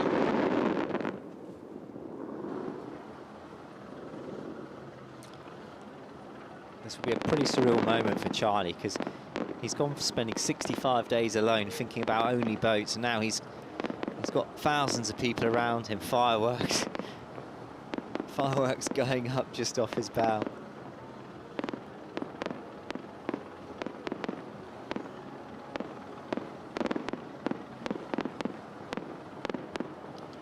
But a great way to salute the winner of this 10th edition of the Vendée Globe.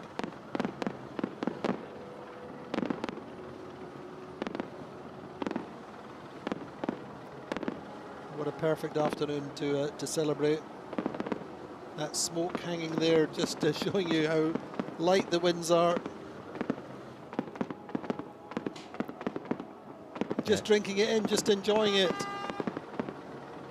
Yeah, he's got his family on board. It's a pretty nice feeling to be able to share that with them as well. And as we said, you know, they have been through their own Vendée Globe, whether it's his immediate family who he lives with, or extended family. Everybody, no matter what, you can put your faith in your skipper, in your husband, but there's always a worry. And so from that point of view, a big relief all round.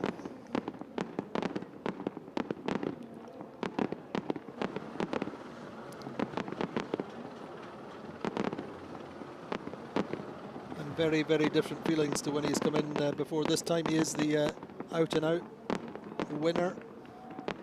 There is no doubt. There's no doubt. And I was saying earlier on that he's been in before in the summer. He came in the summer having won the New York Vendée race, and actually the weather is not that different in terms of sunshine. I think actually there's less wind and more sunshine from memory, but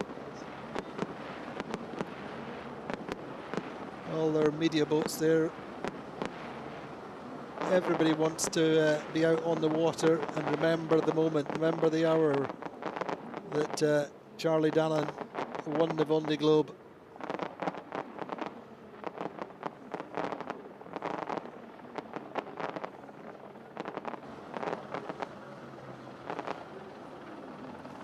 This is his moment.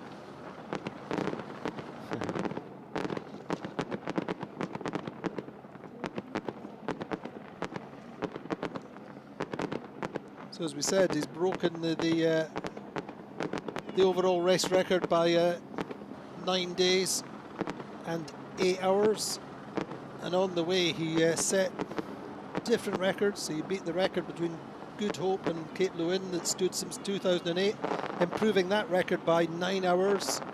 A new reference time, say, between Cape of Good Hope and Cape Lewin under Southwest Australia.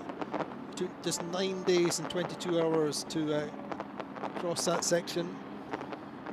He rounded Cape Horn. He was actually second round Cape Horn, as he was on the last edition. Last edition he was chasing Yannick Bestaven round. This time he was second round, only 9 minutes and 30 seconds behind Johan Richomme.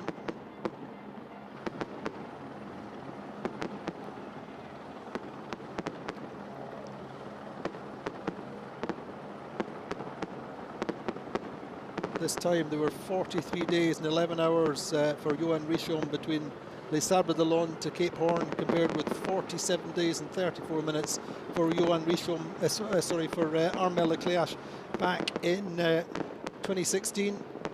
And it was Richomme who rounded Cape Horn first. Charlie was only 9 minutes behind.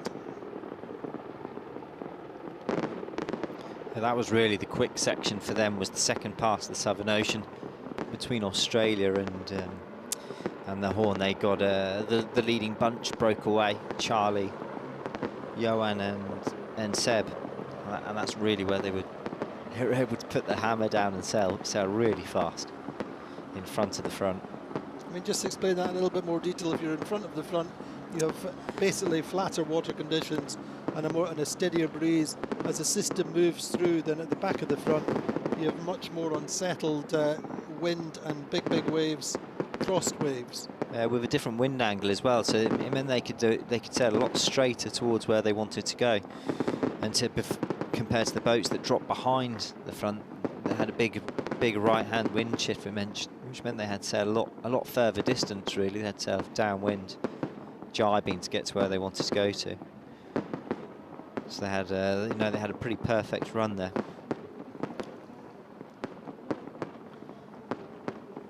He doesn't look like he spent a night at sea at all. I just wonder whether he managed to get any sleep in that time between stopping and joining us now for the entry into the channel, whether he managed to get some sleep. You can tell me, Alan, that skippers like him and Figaro skippers, they're able to switch off and sleep in the most stressful conditions. I wonder whether he managed to catch half an hour, or whether it's just running on fumes, running on adrenaline. Yeah, it's always a funny period when you finish a race and you've got to wait for a tidal window, because you've got all of this excitement and energy that's in you, and then you're seeing people again for the first time, and then you probably have a little down as he realises he's tired, or he might not have, and maybe he's got the energy to go through. I'm sure he would have spent a little bit of time with his family, with the shore team.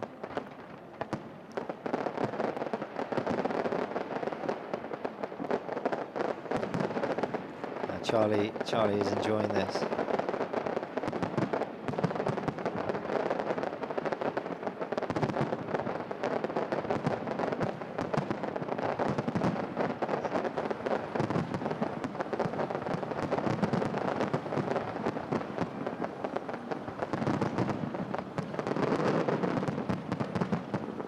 He's actually only just entering the channel now. He might as well milk it, might as well take his time and give everyone who's out on both sides of the channel time to enjoy his finish and celebrate and salute Charlie Dalin.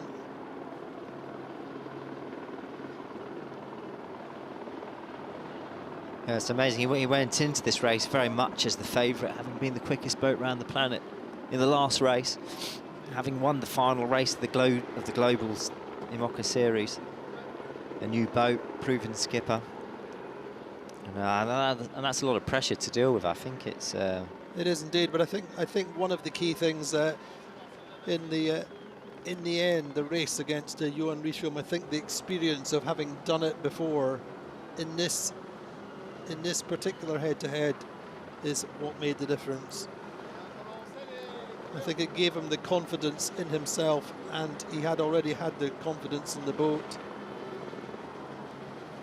And I think he was prepared to push the risks a little bit more, but a measured, contained risk. And I think it's that ability to measure the risk and quantify it is the hallmark of Charlie Dalin. And a lot of the decisions of the boat and the understanding came from the first iteration.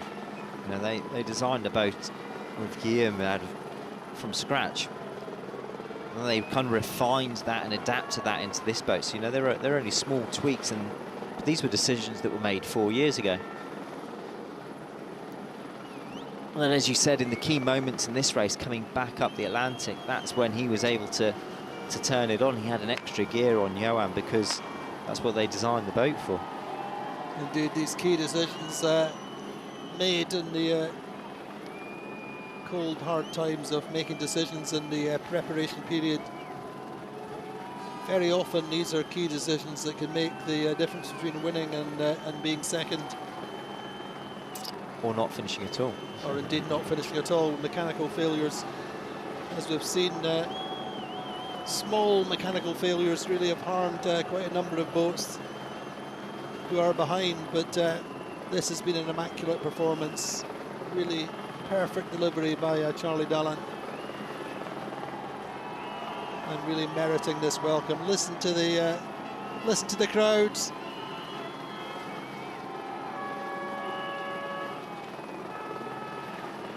What a feeling. 65 days ago, he was going the other direction. He was. And this time, he's the first one back. Full of anticipation, full of his head full of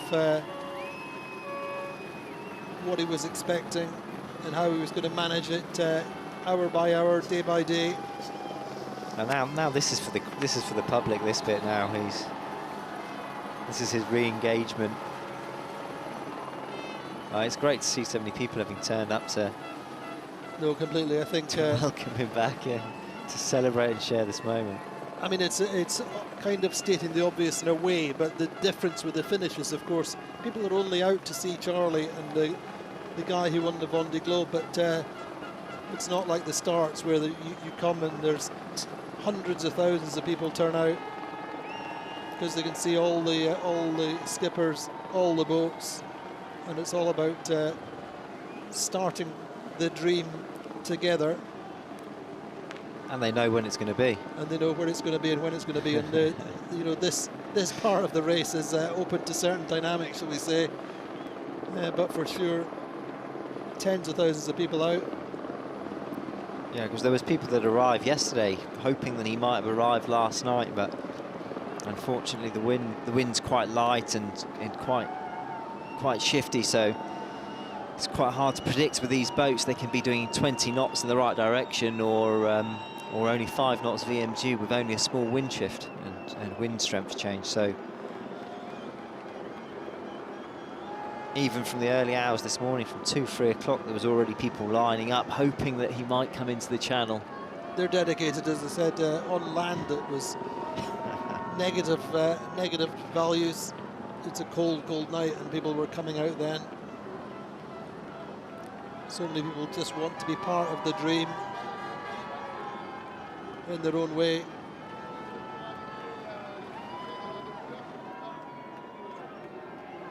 I wonder if he's thinking about another Vendée Globe right now. I don't think so. I think he was kind of alluding to it, wasn't it, in his French interview, just saying, well, Micha's the king. Michel Desjardins is the king of the Vendée Globe, having won twice. Charlie's been finished across the line twice consecutively. Yeah. But he paid tribute to Michel Desjardins, who won in 2000 ahead of Ellen MacArthur, and then won again memorably in 2008 when he had to return back into Les Sables d'Olonne with an electrical problem. Had to repair that and started 650 miles behind the fleet and progressively worked through the fleet to win that race very, very comfortably. But that was 2008, and how things have evolved since then. But the one constant in the Vendée Globe is the race fans who turn out, come hell or high water, to salute the winners. And this day belongs to Charlie Dalin, 40-year-old who grew up in Le Havre. His family are not a sailing family at all. Learned to sail on a family holiday with a house, I think, that his grandfather had rented. His parents are not sailors at all. In fact, I think his dad is a tour manager with a rock band, or was.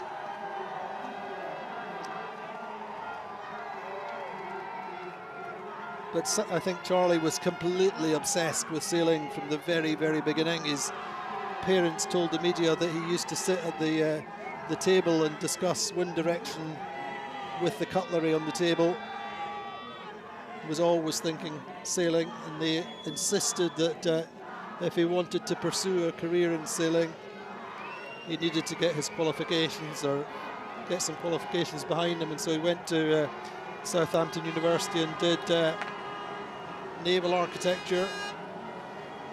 That was 20 years ago. He's certainly qualified now. Indeed.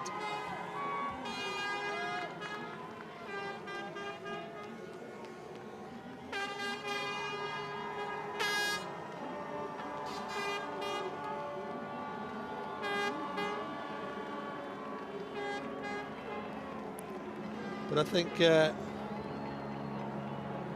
race record, this outstanding race record of 64 days, I think it's going to take at least that to wipe the face off, wipe the smile off Charlie's face.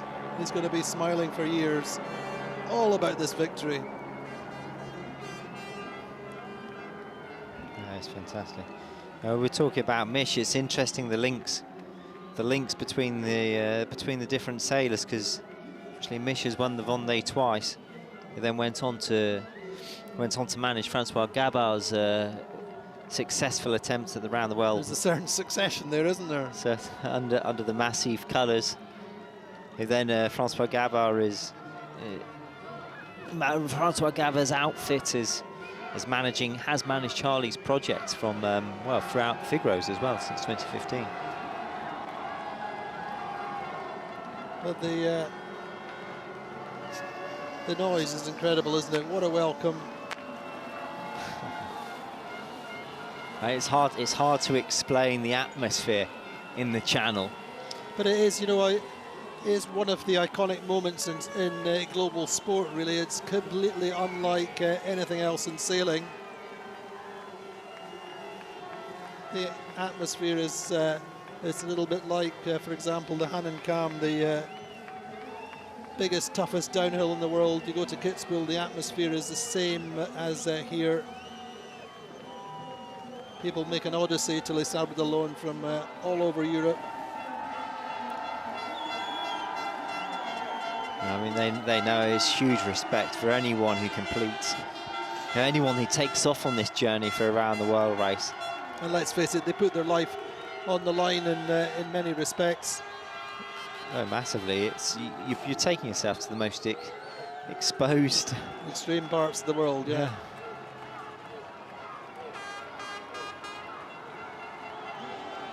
All of that on a lightweight racing machine. I think a few of our skippers were just making that point when they saw ice that in fact I think the skin thickness on these carbon machines is only 3 or 4 millimeters, but the level of engineering, the composite engineering, is second to none. And the expertise that goes into designing and building these boats has evolved to the nth degree. There's more and more people now as he starts to approach the centre of Les Sables of the Chaume. He's going to be passing the Capitanerie in a bit, and then he'll be turning right up towards the Vendée pontoon. Le Ponton d'Honneur. Pontoon d'Honneur with the famous red carpet. And all that's playing around in my head now, Andy, is the images of his arrival in the last Vendée Globe. Walking up past the trophy, stopping. And not quite knowing whether he was going to be the one who was going to lift it. I mean, I think he knew he wasn't, and because I can remember, he stopped, he looked at it, and you could see in his head him thinking, I'm so close. Yeah. So close. And this time he will get his hands on it. We look forward to that very moment, which will come. It was interesting, wasn't it, looking back to the start day, all the different little superstitions were evident for ocean racers. Or many of them are some of the most superstitious sports people you'll come across. And the approach to the trophy as they walk past the trophy was really insightful. Someone wouldn't even look at it, some wouldn't touch it, and some kissed it. But today Charlie Dalin will get his hands on it. Finally the childhood dream. He said he grew up in Le Havre, where the Transat Jacques Vabre takes place, the double-handed race across the Atlantic. He grew up with that in his backyard. He had posters of all of the major sailing personalities, the top ocean racers of the time. He had posters of them on his wall in his bedroom. And now you can get yourself a Charlie Dalin poster. I'm going to say that Charlie will be inspiring the next generation, here. Why wouldn't he?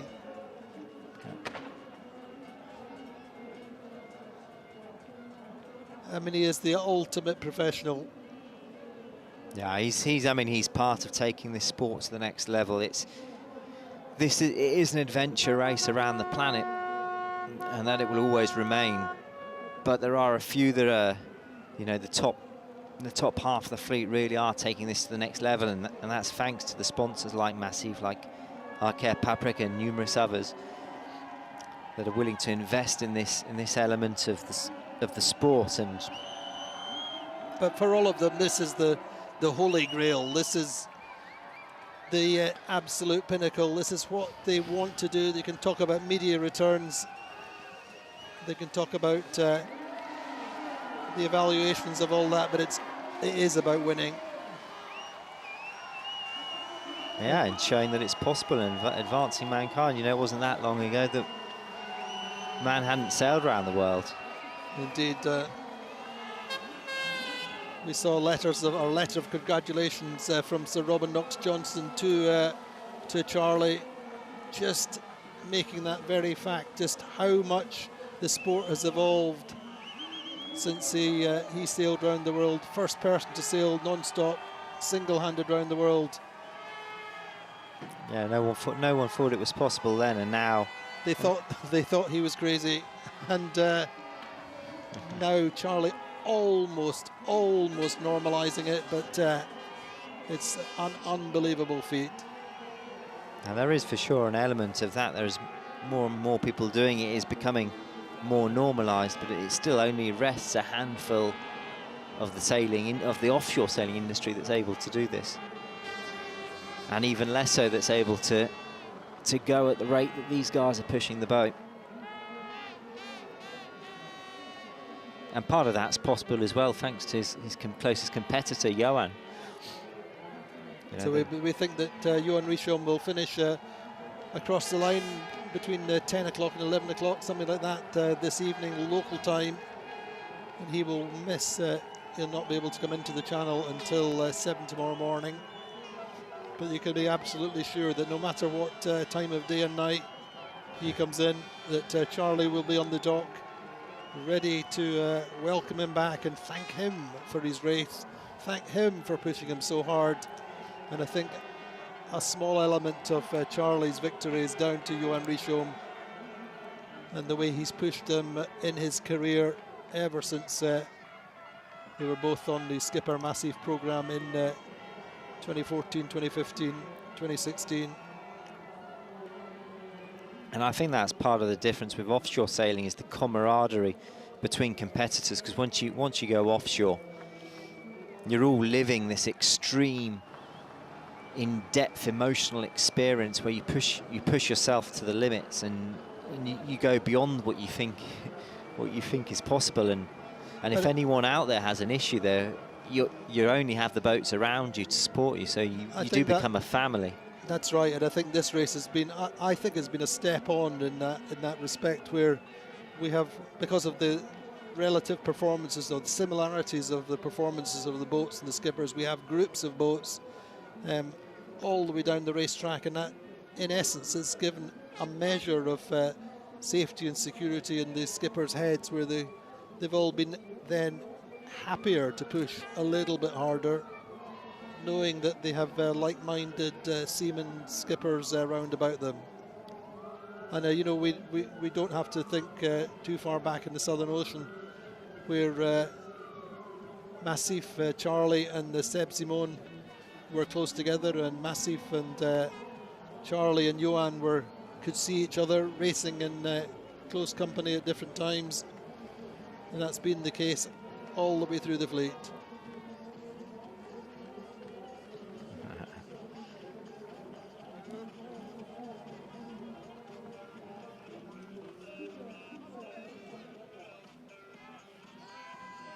I'm sure Charlie would just, his emotions, his sensations would just be completely overwhelmed.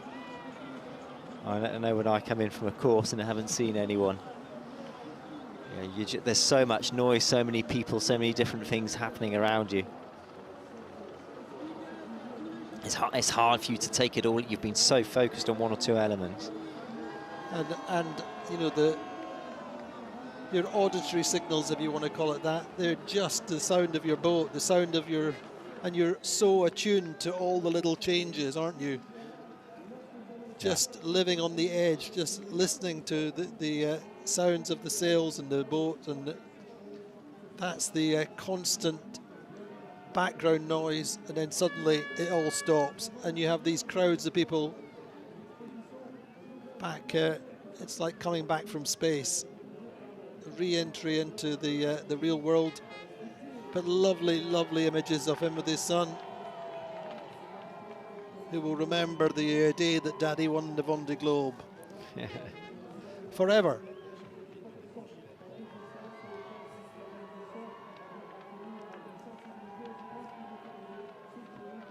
But not a space available on the banks of the channel, as indeed there wasn't on the way out on the 10th of November last year, when the fleet assembled and left, went out the channel.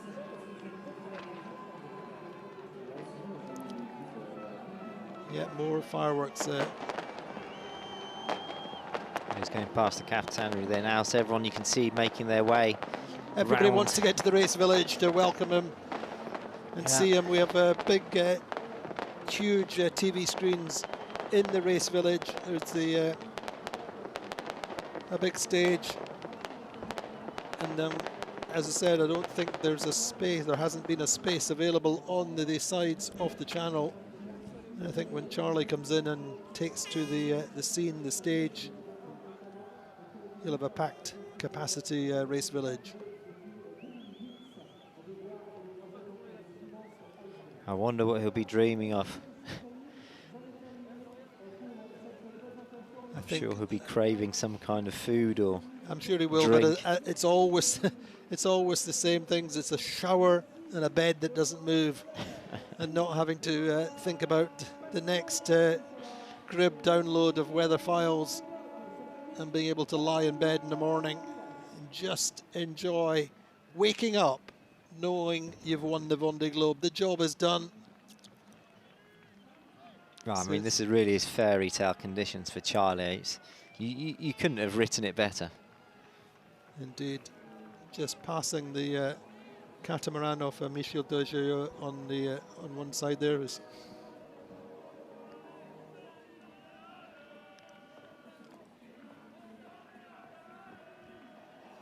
So in a few minutes, well, we'll do the media scrum, if you want to call it, first off, which will take 10 or 15 minutes.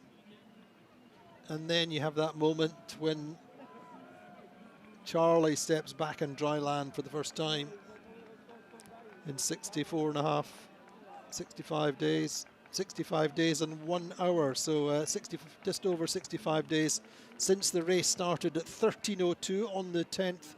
And there is the boat of Michel Degeux there on the left, that modified catamaran which he uses for media events and days like this, taking corporate guests out on.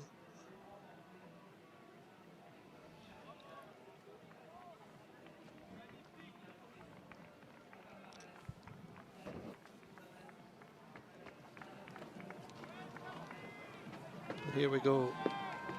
Just 250 meters left before the docks. You can see the world's press, VIPs. Of course, the president of the Vendée region is there, race direction.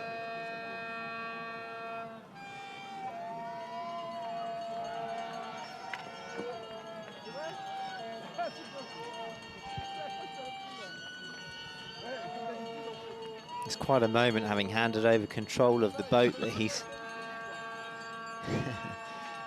been driving for the last 65 days. He almost looks a bit uneasy on the bow in some way. I think that's the acid test, isn't it? Will he park it? I'm not sure he'll be allowed to. His job is done.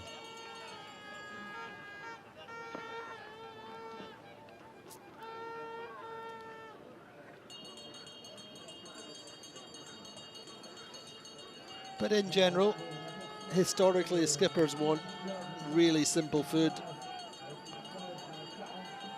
Very, very often steak and chips.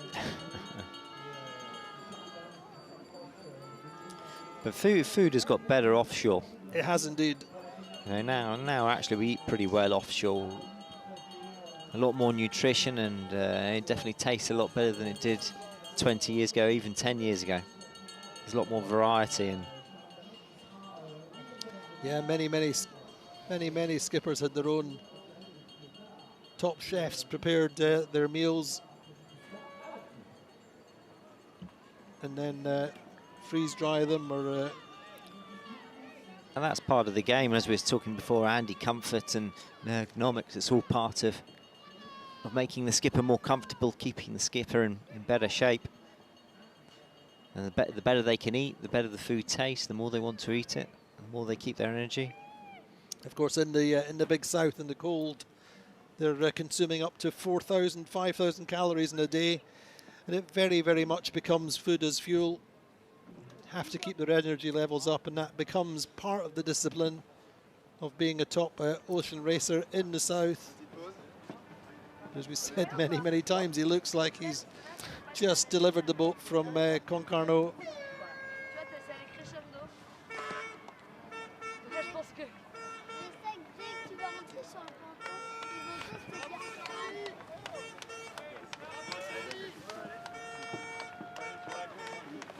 And they've been waiting and following. A special moment for the whole family, that's for sure. Because they live their own Vendée.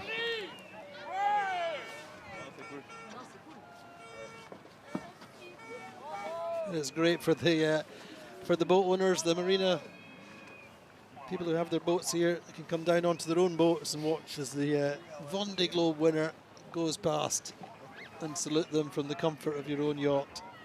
Look at the condition of the boat. So there's no paint peeling off. She's immaculate.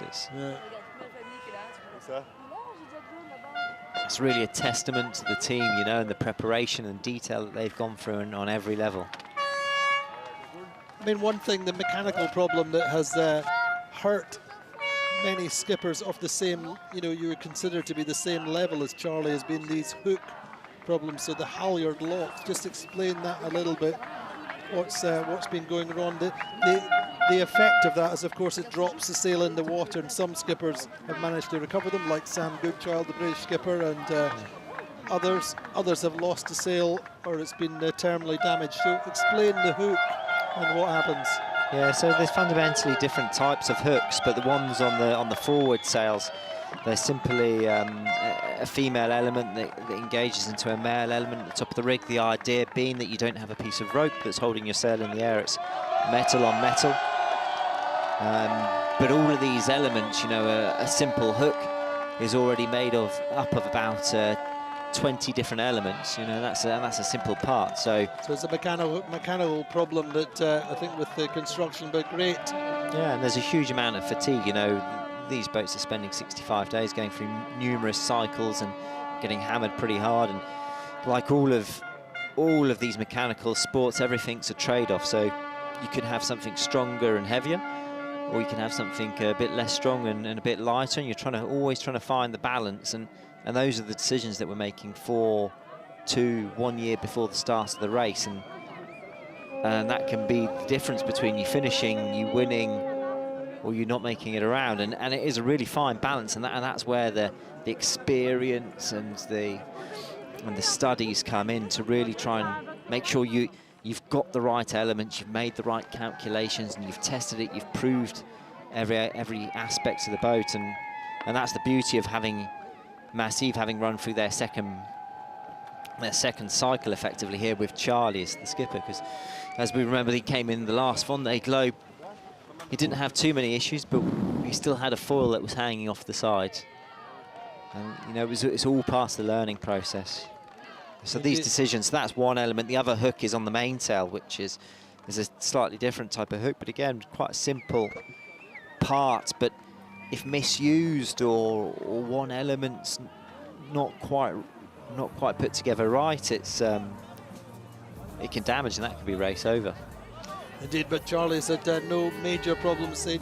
We think a little damage to his J0, but here he comes into the ponton d'honneur. The red carpet is out. The 9 skippers there who have previously won the Vendée Globe on that mural on the wall. Sorry, 8 skippers indeed. Charlie becomes the 9th. Miftej having won twice, but this is the big moment, coming back into the pontoon, ready to meet the public, ready to meet the media. I can feel the vibrations going through my seat here, Andy. Well, he will come in just a few meters from where we are.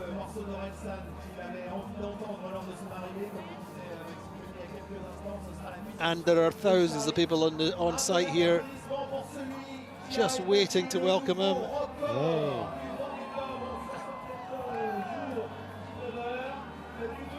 Number 1.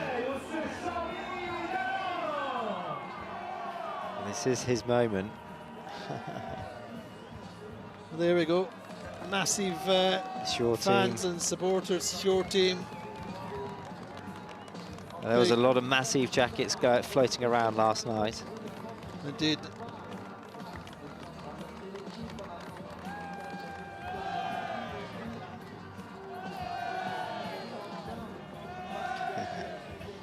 Yeah, we know that they have at least 500 collaborators and top-level staff members from the company are on site to celebrate a big insurance conglomerate.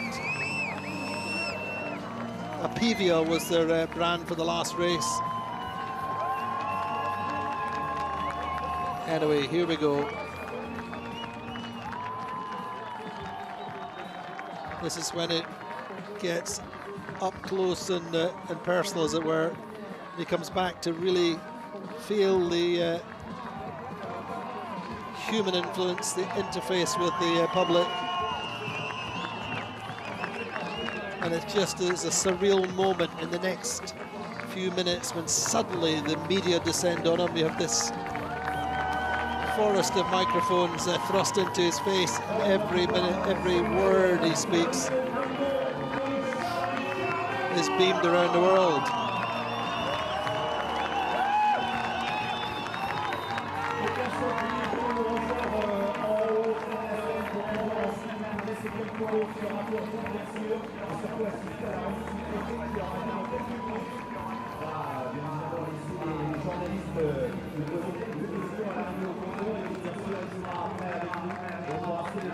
So the winning boat, Macif Santé Prévoyance, is parked, reattached to the dock.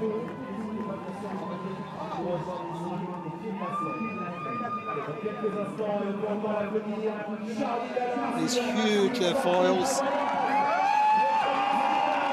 But this is about human emotion. This is about victory. This is about having done the job and sharing the emotions with the public. And indeed the media. Look at these cameras. Look at everybody's waiting to see what Charlie has to say. He's just asking the process, the protocols. Should I come off the boat?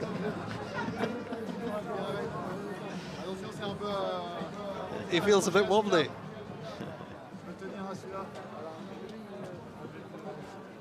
I think the interviewers are climbing on board. No, the champagne from Monsieur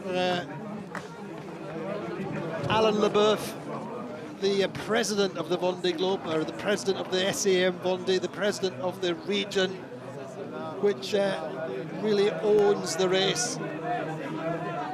Just thanking him for his race, thanking him for making us dream, and congratulating him on the way that he's delivered. Dommage, je pense que j'ai fait une petite erreur de choix et j'aurais pu avoir le cap en aussi. Regarde bien qu'il va donner un petit peu de ah, on s'est bien bagarré. Ça va? Merci. Not sure how many of them they're going to get on that fender. Oh, there we go. So Monsieur Leboeuf nearly going in the water there. Still got a few moments to get back ashore, but that was a disaster averted. Just as I was saying. Anyway, he is quite a character as the president. And now then, Patricia Brochard there is the president, I think, of Sodebo, the main race sponsors. We'll see her in a few seconds. Here for the bottle opening. So the champagne moment, up and coming.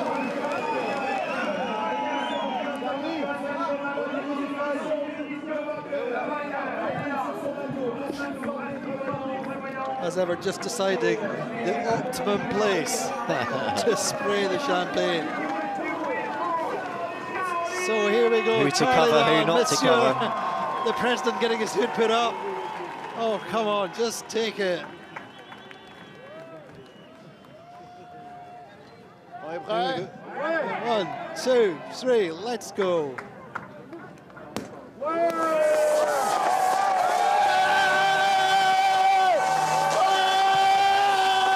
There we see it.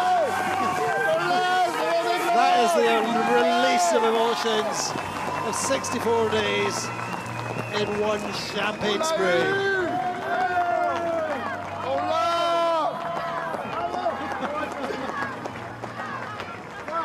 That was a release of emotion from Charlie there. It's been a long route to get there. And he's been so close. Yeah. And that champagne tastes better than ever before. And now he'll certainly share it with his team.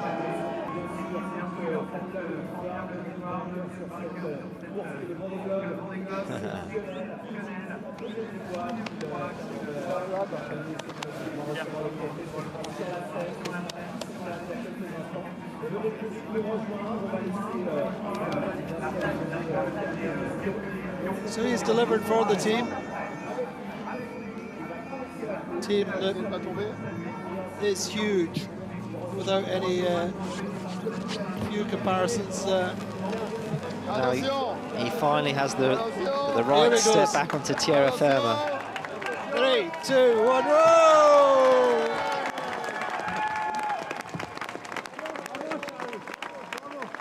Bravo, Charlie. Chapeau. Telle ambiance pour ce Vendée Globe. There is Patricia Brochard, to say the president of Sodebo, the main race sponsors who've been with the race since the very beginning. So here we go. The words of Charlie. Marine, who's been with him from day one back at university, and she looks after his social media. So. Un peu l'armure là dans cette traversée du Chenal. Ouais, un petit peu. Bah ouais, Ils sont là et c'est beaucoup de travail et heureux de la gagner. Ça y est, de gagner ce Vendée Globe. Je ne suis pas passé loin il y a 4 ans et c'est Yannick qui l'avait It's a lot of work. A lot of work's gone in to try and win this Vendée Globe. He came so close 4 years ago. And Yannick won it. Ça c'est génial et voilà, je suis l'homme le plus heureux du monde. And he's reiterating he's the happiest man on the world today. Happiest man to arrive and to have won the Vendée. Des émotions Vendée. dingues. J'ai jamais vécu ça. J'étais tellement heureux de franchir cette ligne avec la lumière du jour qui pointait. Beautiful day. He's never felt emotions like this in his life before. Everything was perfect. The boat just slid along nicely along the water, and everything came out. An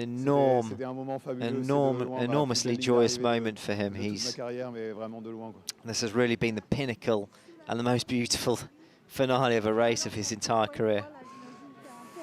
C'est un mélange de tout, c'est exactement ça. C'est de l'euphorie, de la joie immense, de la fierté aussi, de tout le travail de l'équipe. Hugely euphoric moment for him, and he's so proud of the team who have come together. They've built a new boat. pour ce nouveau projet, sur, sur sa conception, la conception du bateau. Right from day one, from the drawing board all the way through to building the hull and every element. Un gros travail de toute l'équipe. And this whole work, everyone's come together. Je pense que j'ai une bonne étoile sur ce tour du has monde. come together. Le bateau revient en très bon état.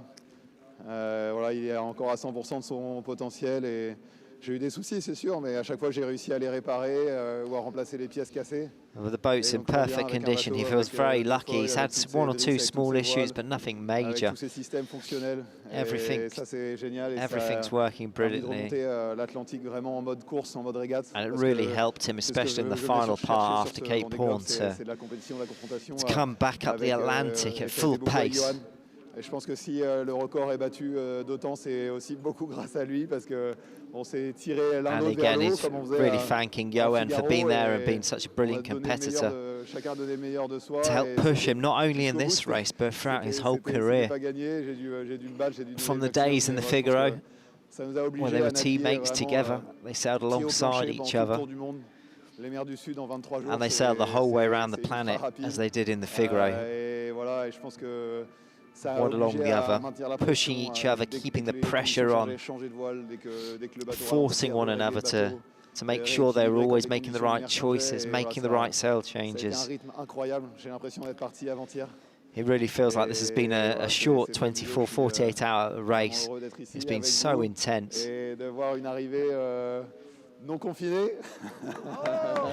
And he's really enjoying this arrival outside of the COVID confinements. Non, c'est fabuleux, c'est génial et ouais, vraiment, merci forcément, je remercie la Macif pour leur soutien sans faille. Thank you to the sponsor for all their fidelity. Et aussi au travail de l'équipe parce que to the team, je suis seul sur le bateau, mais c'est un travail. To the team who put together the boat, and none of this is possible without them. And it's thanks to the team that the boat made it around in such perfect condition, and the reason why the boat's back on the dock and in immaculate condition as well. They worked all day, all night, whenever they had to get the boat to the start of this race in the condition that it's in.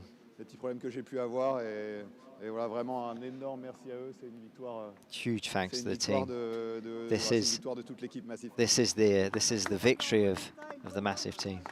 Le bonhomme, la seule blessure à déplorer, c'est une grosse aiguille de voilerie que je me suis planté assez profondément dans le pouce quand je réparais ma voile.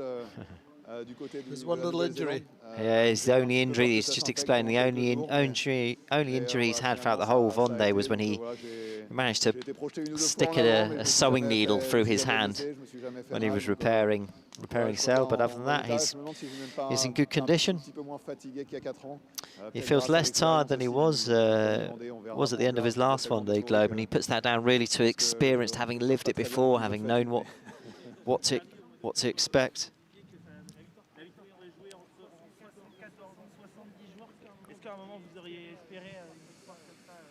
Le record, c'est la cerise sur le gâteau. Hein, quand on fait le Vendée Globe. The record's the cherry on the cake. Yeah, this record really is the cherry on the cake. It's to drop 10 days, almost 10 days off of the record time previously held by Armand Leclerc, Banque Populaire.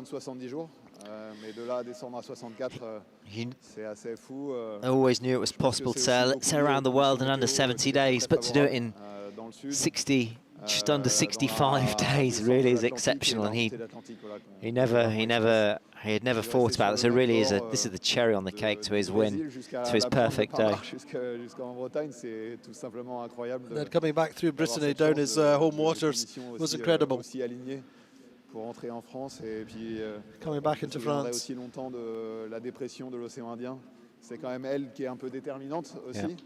Yeah, so you explained that the low pressure in the Indian Ocean that was really one of the terminating factors. And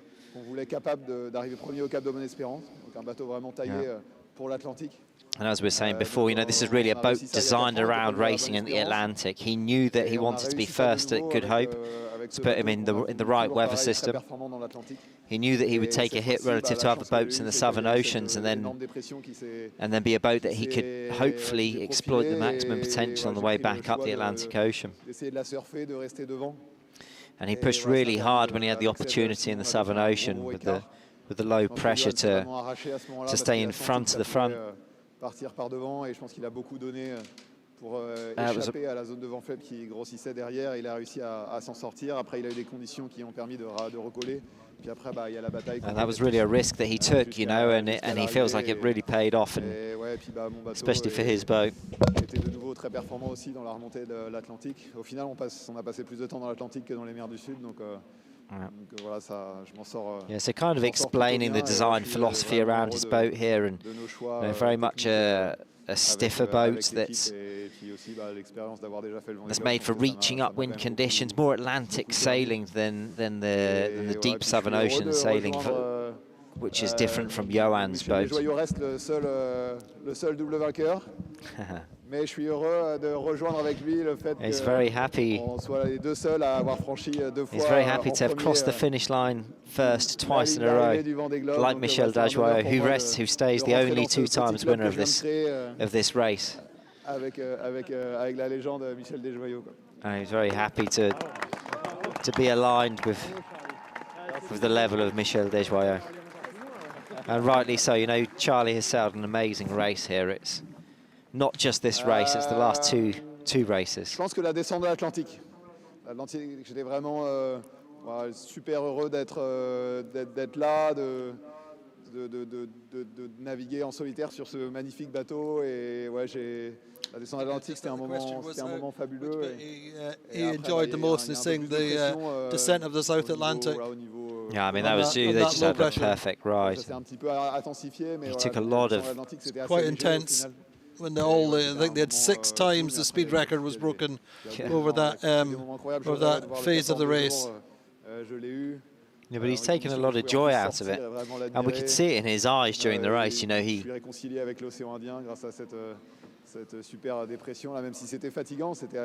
talking about the phase when he was in the big low in the South Indian Ocean, which really made the difference.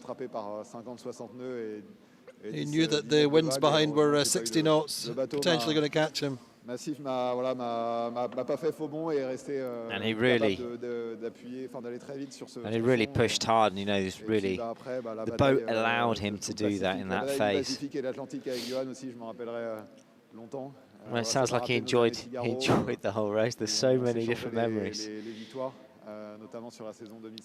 But it really takes him back to 2016 Figaro race season when they dominated the race season between him and Johan. Enfin, il y a eu des moments de difficulté, forcément. Forcément, un des plus compliqués, c'était cette réparation de voile qui était cruciale du côté de la. Talk about the point where he had to repair his sail, I think. Yeah, this was really the hardest point when he had to repair his J0, wasn't it? Yeah, he still hasn't confirmed which sail it is, but. Et en fait, de travailler à une échéance fermée, quoi. J'avais un créneau de vent faible pour pouvoir rehisser la voile parce qu'elle était déroulée dans le bateau. Yeah, so it was really a time he had to work really hard. He had to open the sail out on the inside of the boat to glue it together to stitch it up. And he had an opportunity in light winds to get it up in the air. Get it up in the air and then roll it up, because when you do the repair, it's unrolled on the deck.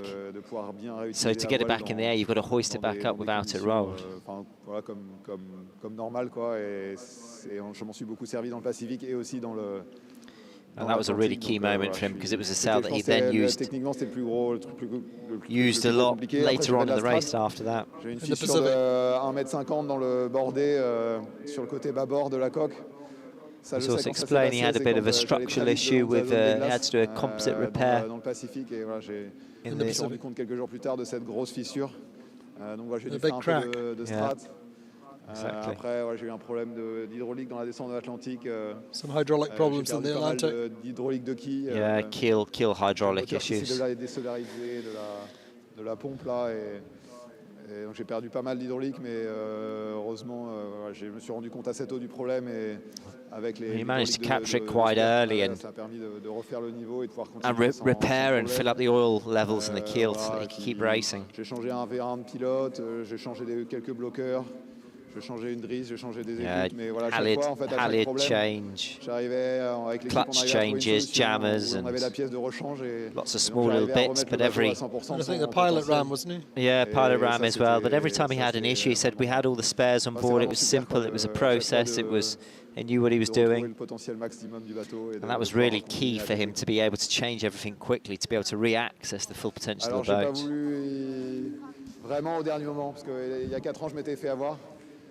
La dernière après-midi, je pensais que j'avais gagné, parce que voilà, He's just saying that the time that he really realised he would win was the last J'étais afternoon. assez loin dans l'ouest à ce moment-là, et la dernière après-midi, je croyais vraiment que le Vendée Globe était pour moi, parce que Just started to think the Vendée Globe was je his. battais avec Louis Burton à ce moment-là. Yeah, this is, he's talking about the Et une fois last que j'ai race. croisé devant Louis Burton, je pensais que c'était bon, et c'est vraiment juste avant la ligne d'arrivée que j'ai vu que Yannick allait très vite et allait réussir à me battre. Yeah, so he was really taken away from him Cette année, voilà, je me suis autorisé à y croire que vraiment au dernier at the last minute. So he really held his emotions and his focus right to the end of this race, because he knew it had the sour taste of having it taken away from him at the last minute of the last race. And we saw that this morning when he was crossing the line. You know, he was absolutely focused right till he got to the finish. Ah, j'ai réussi à dormir un peu depuis la ligne d'arrivée, mais de toute façon, on est Just parti ask à if he 48 managed heures, to donc sleep ça va. after the finish. Bravo Charlie. A little bit of sleep while he was waiting out there. So there is a very strict protocol that has to be followed now. He does the first questions with the media, then he meets the sponsors.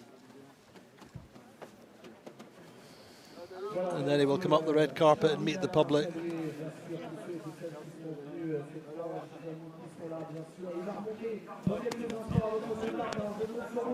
So interesting points. Although the boat's pretty much 100%, he had the small problems, Alan, they had to fix. Yeah, and the interesting thing about Charlie, he's very reserved, he's very conservative, he doesn't communicate a lot on his problems, and that's a Certainly when he had that sail decision. problem, then that was when Johan was saying that he knew that Charlie had a problem. Yeah, and I think we knew for a few days, you could kind of tell on the tracker, but it was... We could tell on the tracker, but Johan was consistently asking him. Yeah. Because they were only a few miles at the part, they're monitoring each other's speeds, and he knew that Charlie had a problem. But he could almost pinpoint the time that he made that repair. And it's amazing, even today, he still hasn't really told us which sail it was. We can guess pretty well, but that just shows his philosophy. You know, Charlie keeps his cards close to his chest. And this is the first we've heard of any of those issues, really, and the keel, the pilot, the halyard change, the clutches. But was he saying that some of these things they'd practice, or he knew what the process would be? Certainly for fixing the sail inside the boat and things like that. Yeah. It's the kind of thing they would have discussed, and he would know exactly how to do it in terms of the process. Yeah, and they'll have a lot of spare elements on board, so like a clutch will be a change in and out, but also you get to know all of these elements of the boat. We take them apart in the winter and you play with them, you try to understand what could go wrong, what could break, so that even before he's taking on the repair, he's kind of visualizing it beforehand. And I'm sure with the team they would have worked through, I mean, they've done 2 cycles now, he'll know every element of this boat inside out. And that's a huge advantage over someone doing their first Vendée Globe.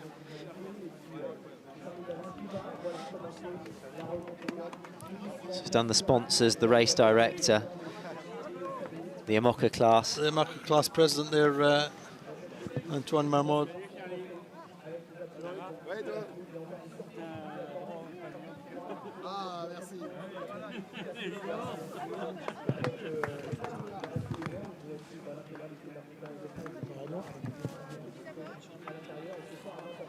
Yeah. Indeed, Jean-Luc Van den Heed there, the king of Cape Horn, 12 Cape Horns.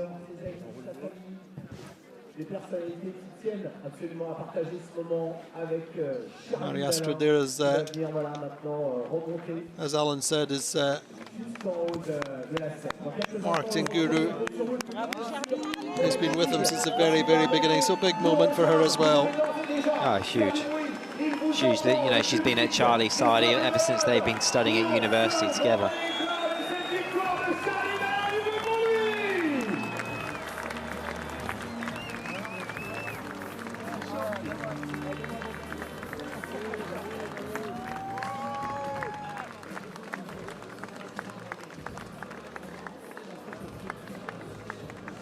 Voilà, n'oubliez pas, le public dans quelques instants, ça va être à vous de faire la fête à Charlie. Ça va être ici même, dans le village. A lot of emotion here, everyone who's played a part in Charlie's development, Charlie's program, in Macif's program. And it might take him a while to get up to the trophy well, I think here, they keep him moving fairly quickly, but there's a lot of people who have been waiting to... Francis Legoff there has obviously played a pretty big key part. He's head of the sailing in Le Havre, which is where Charlie grew up. And that's right.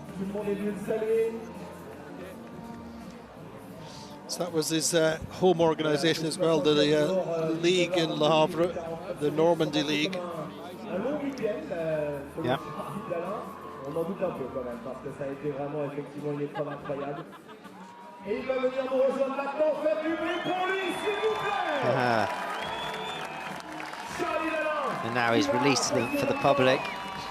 Parmi vous, dans quelques instants, le public pour l'événement, on fait du bruit pour le vainqueur de cette 10e édition. The race, some of the guys from Race Direction. Fabian and Pierre there, who have been manning 24 hours every day in the race direction, in contact with the skippers the whole way around, ensuring their safety.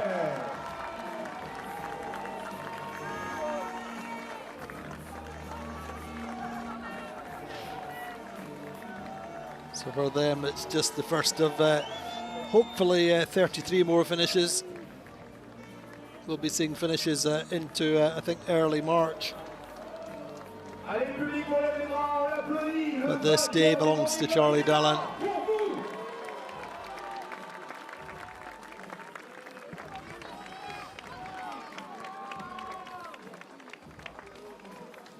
Dans quelques instants, on va faire la d'honneur. Il va venir nous rejoindre. On va pouvoir faire des photos et le saluer comme il le mérite. So in a few seconds he'll make a turn up the gangplank onto the stage, meet the public.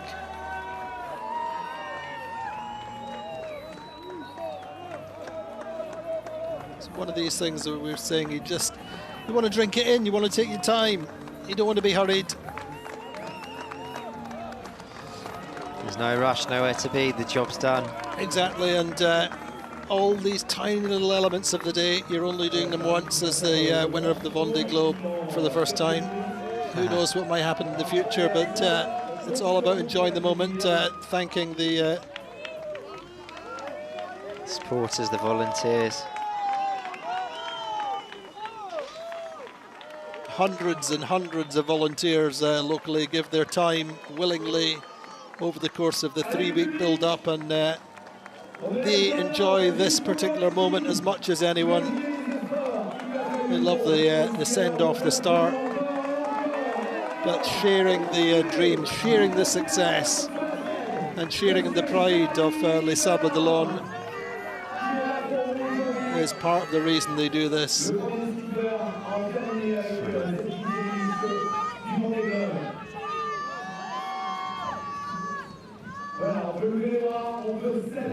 His smile can't be bigger. It's not left his face since crossing the finish line. So many people he knows on the these are the media boats have just come back in the VIP boats.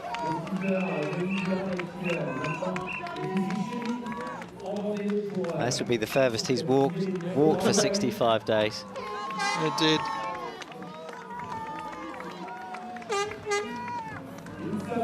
Beneteau, of course, one of the main supporters of the Vendée Globe, the the biggest boat building group in the world, are based in the Vendée region.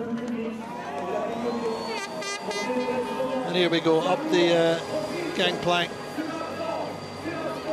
meeting the public.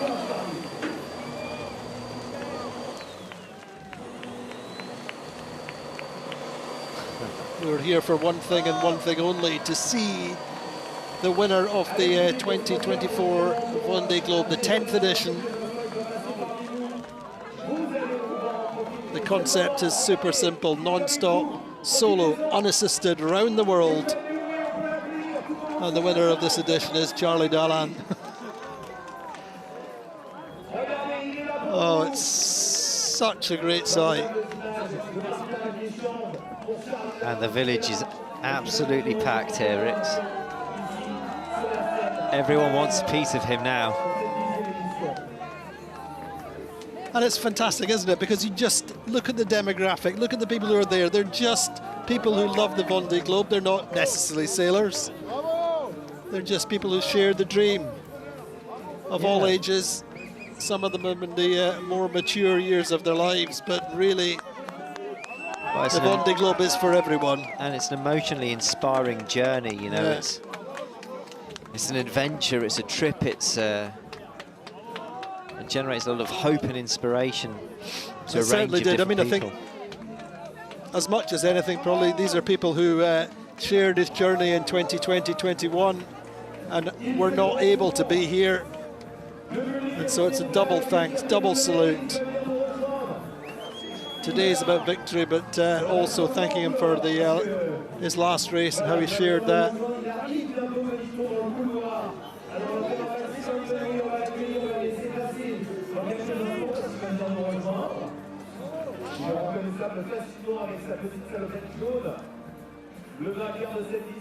And what a perfect day for it as well.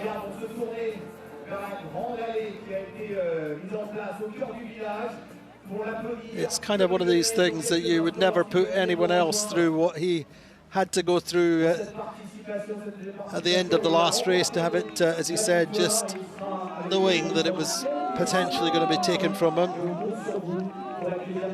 and potentially going down in history as the skipper who took line honours and was still relegated to second. But now he is the winner in his own right. And I think the unfortunate thing in that whole story is that so many people consider the race of Yannick Bestaven was won on that time compensation, but he sailed an absolutely stunning race, didn't he, Alan? Yeah, absolutely. Yannick did a brilliant job in an older generation boat, and he was right up there alongside Charlie in a new boat. He led round Cape Horn. He led Charlie all the way up the Atlantic until the cold front at Cabo Frio. He got stuck there. Charlie went round him, and even then, coming into the finish line, or from the Azores, there was 5 boats at that point at least could have won the Vendée Globe, and he did what he had to do. Yeah, Yannick's a hugely experienced sailor, you know. It's almost like it's doubly sad that he had to retire into Tierra del Fuego after Cape Horn with his mechanical problems, because he too was a great contender.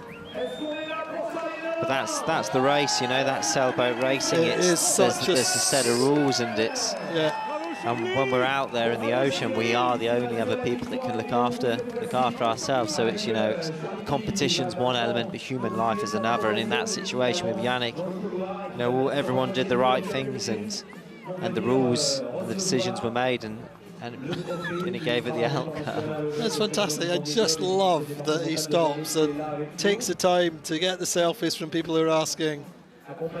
Yeah, he's definitely going out of his way to shake hands with everyone. There's no, like I keep saying, yes, you can have your protocols, yes, you can have your processes, rest, yes, you can have your procedures, but I'll be there when I'm ready.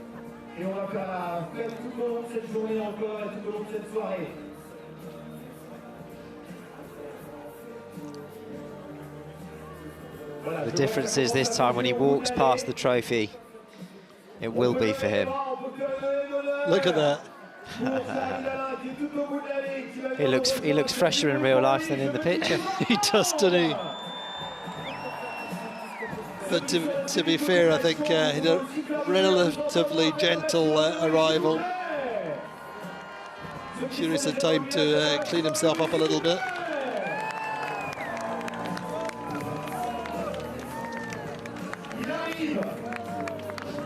Naive, he's arriving in his own time. He was fast on the water, so he can be slow up the pontoon.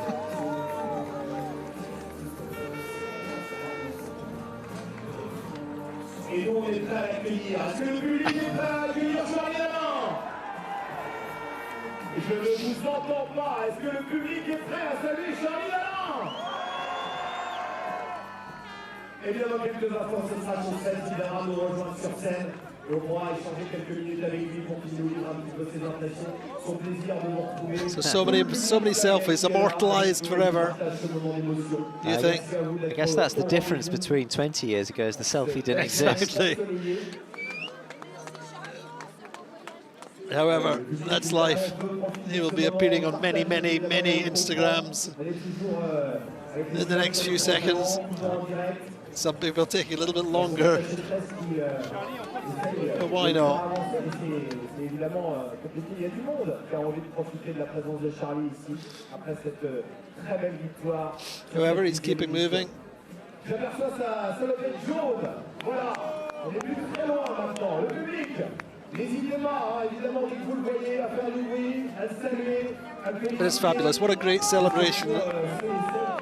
Just as well, just considering where we all were 4 years ago. There was, you could count the number of people here in tens. And now it's tens of thousands.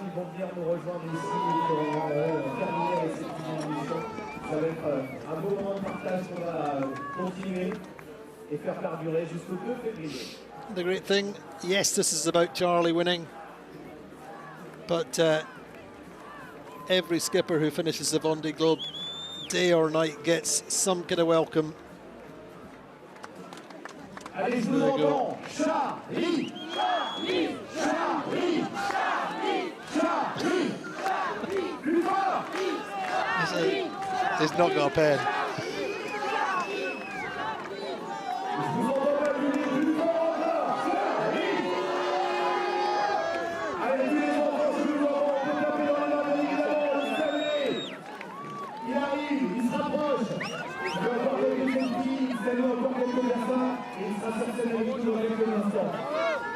Voilà, il arrive au niveau des Sables Vendée Globe. Autant vous dire qu'il n'a jamais été aussi près de nous.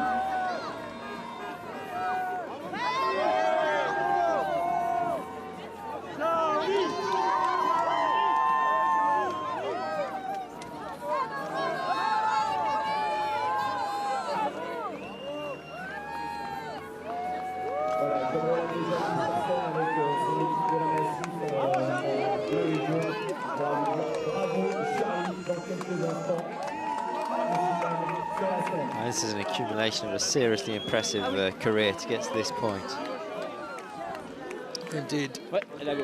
It is, as you say, and it's great to see so many people because it is they've been out here. Oh, here's since Adley, our mascot, the race mascot. I knew that Adley would be in the shot somewhere, sometime. Now then, come on, Charlie. You give Adley a little more love. Yeah, there we go. Bravo, Charlie! Says, come on, let's go. Yay! Voilà, il est avec notre mascotte. It's the race mascot. I really think she should have been on the pontoon. However, we saw how much problems Mr. Leboeuf had on the pontoon. I think Adelaide would have been causing all kinds of mayhem. But there we go. There's the big heart there. Bravo, Charlie. Inflatable from his sponsors. Here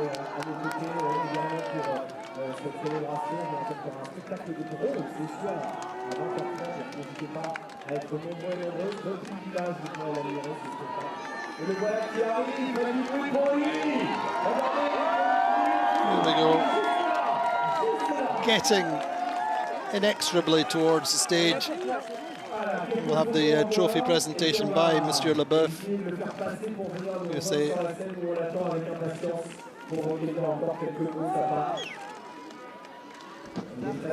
So the race is owned and run essentially by the region, the Vendée region, of which Monsieur Leboeuf is the elected president. And it is, in some senses, a little bit of a political asset for him, or he uses it as an asset. It's all about elections and votes.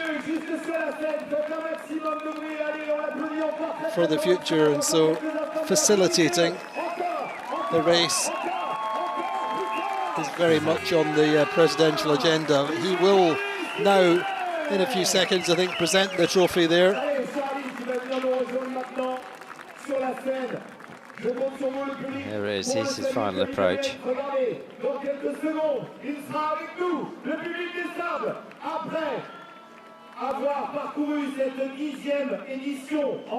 So he knows, he knew when he crossed the finish line that he'd won the race.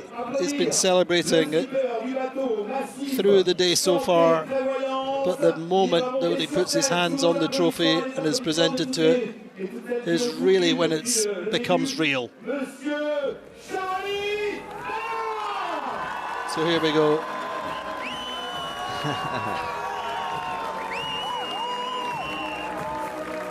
Oh, it's great to see he's Indeed. Enjoying this. Bravo, Charlie.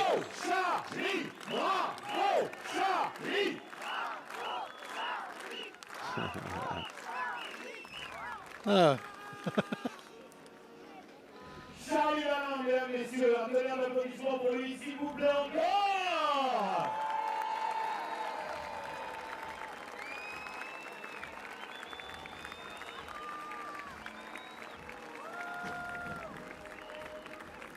So I think we'll get a few words from Charlie for the public with Olivier, our announcer there.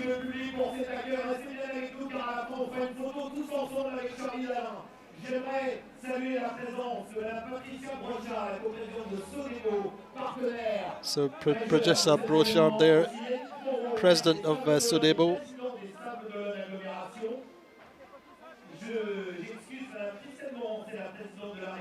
They've been the long time partners of the Vendée Globe and big sponsors in sailing, supporting Thomas Coville.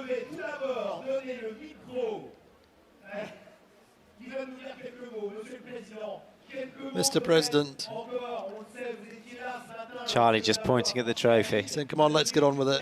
I've waited. He can wait. Let's see what Monsieur Leboeuf has to say.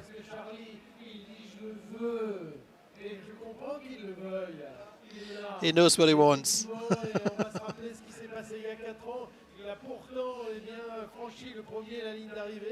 Et puis lorsqu'on lui a dit maintenant avec le décompte tu vas être deuxième, moi je le dis, il mérite un tonnerre d'applaudissements. 4 years ago he crossed the line first, Grand seigneur. and unfortunately they couldn't give him the trophy. And now the president wants a big round of applause for Charlie, because this year Charlie's a hero.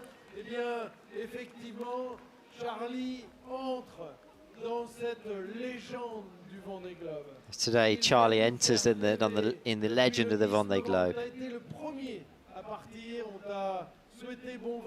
It's true, isn't it? He was the first to leave the dock. Yeah. Back on the 10th of November, and he's the first back. Il a fallu qu'on se débrouille les uns les autres pour être là, pour l'accueillir. Vraiment, bravo Charlie, vraiment bravo. Le Vendée Globe est fier d'un héros comme toi. Je vais te remettre justement avec les amis ce merveilleux trophée que tu as. The Vendée Globe is proud and happy to have Charlie as a hero. As a hero. And this is the moment Charlie's been waiting for. Et monsieur le maire des Sables, Yannick Moreau, remettre le trophée du Vendée Globe. This is what he has been dreaming about. He can hardly believe it.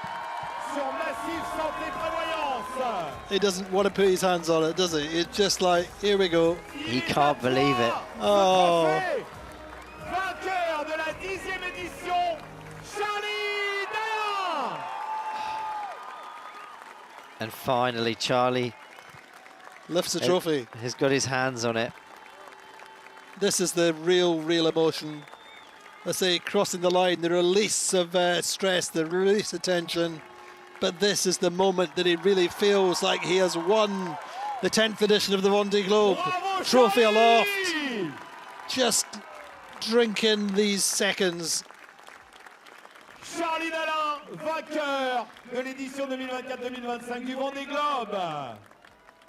Bravo, bravo Charlie. Félicitations. Charlie, You could see the emotion in his eyes. Est-ce que tu m'autorises à te demander peut-être de le poser? Non, tu le gardes avec toi pour répondre à mes questions? Tu vas le poser. Alors tiens, tu as la stèle si tu veux le reposer quelques instants. Je vais te donner un petit micro. Voilà Charlie. And now for a few questions. C'est le plaisir de partager ce moment. On s'est croisés pas mal de fois. Il y a eu ces dernières années pas mal de doutes, pas mal de moments où c'était compliqué. Il fallait donner le maximum pour. Over the last few years, there's been a bit of doubt, difficult moments. Tu attends de revenir pour cette course. You've had to give the most. Since 2020, you've been waiting to get here to the start line of this race. Très importante. C'était mon premier Vendée Globe. J'ai beaucoup appris pendant ce premier tour du monde. 2020 was really important for me, my first lap of the planet, my first Vendée Globe. I learned a lot. I learned a lot that's benefited me in the long term, how to manage the Southern Ocean, how to manage the boat, how to manage myself, and I didn't get far off winning it. 2.5 hours from winning it in the last edition. J'étais sûr d'une chose, c'est que je voulais à tout prix, vraiment à tout prix, être au départ de ce Vendée Globe 2024. And after finishing the last race, there was only one thing I knew. There's only one thing that was sure in my head, and that was I wanted to be on the start line of the 2024 magnifique Macif Santé Prévoyance, à Vendée le Globe. penser, à l'imaginer, à essayer de le faire le plus adapté, le plus performant possible sur le parcours très exigeant du Vendée Globe, le construire. And he wanted to build and develop a boat that was alongside Massive Santé Prévoyance and the team to develop and build this boat that would be perfect for this race, to make it better than the last one. Sur cet objectif que j'attendais depuis longtemps. C'était combien? On est parti le combien? Le 10 novembre. 10 novembre. Le 10 novembre. C'était il y a 2 jours. Il y a 2 jours. C'était 48 heures. Et voilà, de sortir en premier du chenal, c'était symbolique, mais ça m'allait très bien. Et puis, It was really symbolic for him to be the first skipper out of the channel on start day, 65 days ago, on the 10th of November. Je voulais déjà remercier la Massif d'avoir. A huge thanks to his sponsor Massive and for having confidence in him. Je crois que les collaborateurs sont là. Qu'on soit reparti sur ce deuxième tour du monde. To join him, Ils ont continué à croire en moi. to join him and to believe in him, to trust in him, to take this boat around the world for the second lap of the planet. Voilà, je suis parti, je les ai un peu laissés tout seuls, un peu égoïstement pendant le Vendée Globe, donc ça n'a pas été facile forcément tous les jours pour eux, mais And his family that he's left behind. je suis vraiment heureux de les retrouver, ils sont un soutien fondamental pour moi. They've supported him deeply through this time that's ultimately a very selfish challenge where he's gone off by himself to sail around the world by himself. You know, he couldn't have done it without his family. But it's not just the family, it's the whole team that he's thanking as well. It's over 4 years, the team that's helped develop and worked with him on the conception of the boat, the building of the boat. And the whole team has lived this race with him. They've been on the race course. They've been behind him the whole way. He couldn't ask for a better team. He says they're the best team in the world.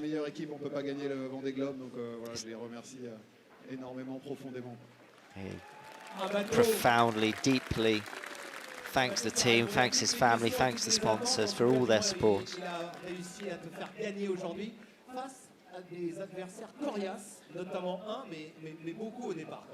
Ouais, beaucoup au départ, donc forcément, si le record est autant battu, c'est grâce à une personne qui s'appelle Johan Richaud. Voilà, c'est grâce à on s'est vraiment tiré la bourre autour du monde. Ça ressemblait à une course plutôt solitaire du Figaro, mais planétaire. And today, if the record's broken, there's one person he's got to thank more than anyone else. That's Johan Richaud for pushing him. For pushing him in the Southern Ocean. You know, Johan sailed, this is his first round the world race, but he sailed it like he was sailing in his own playground, in his own back garden. He couldn't believe how hard Johan pushed him. But this hasn't just started in this race, you know, this is an ongoing rivalry, friendship, teammate. They've been together over the last 10, 15 years. And that's really been a big driving force to him, ensure that that Charlie's been on the top of his game. He's not let a single moment slip. You know, Johan's been a brilliant competitor. And Charlie knew from the day that Johan announced his project that he was going to be one of the biggest competitors, and that's exactly what happened. So thank you to Johan for pushing him and being a.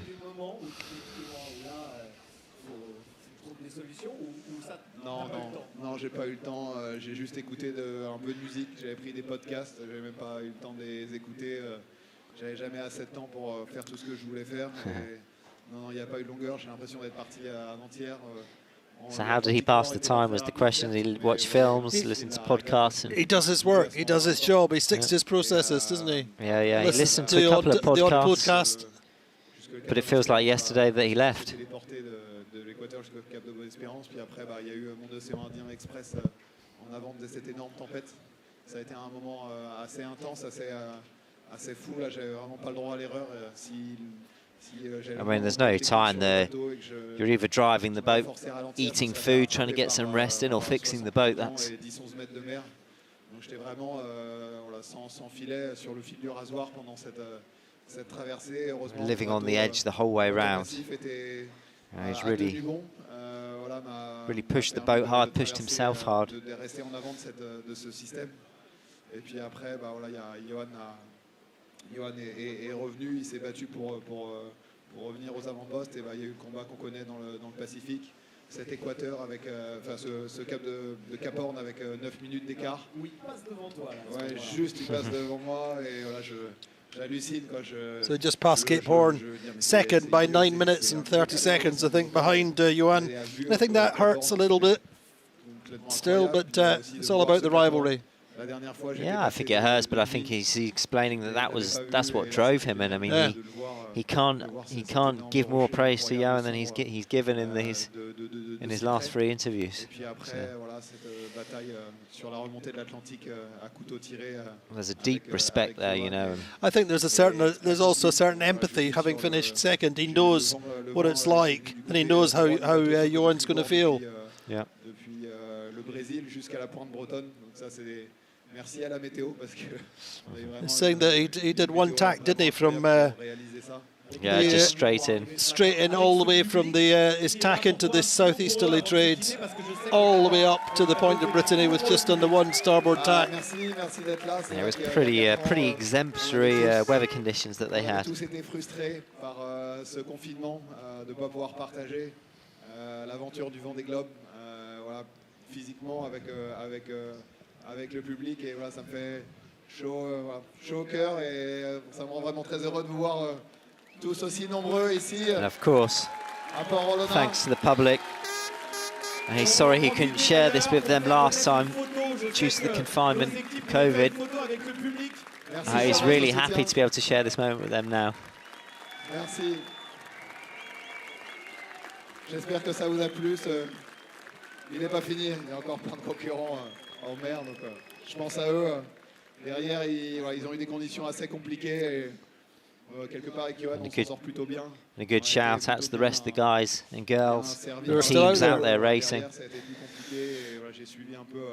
That actually have maybe experienced more complex weather systems than they have. They had a nice run in terms of weather.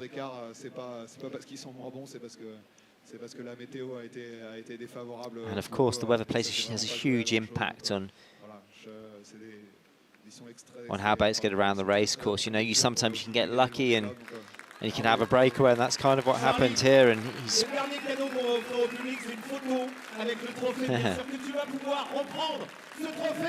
and he's really sending a lot of support for the rest of the guys, girls, and teams out of the water. But this is again the moment he's been waiting for.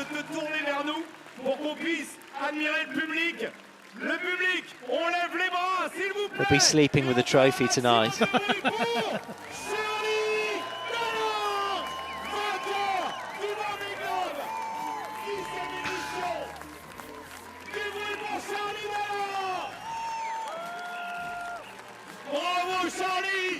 Indeed, bravo, Charlie, chapeau. Every congratulations. Such a well-deserved win.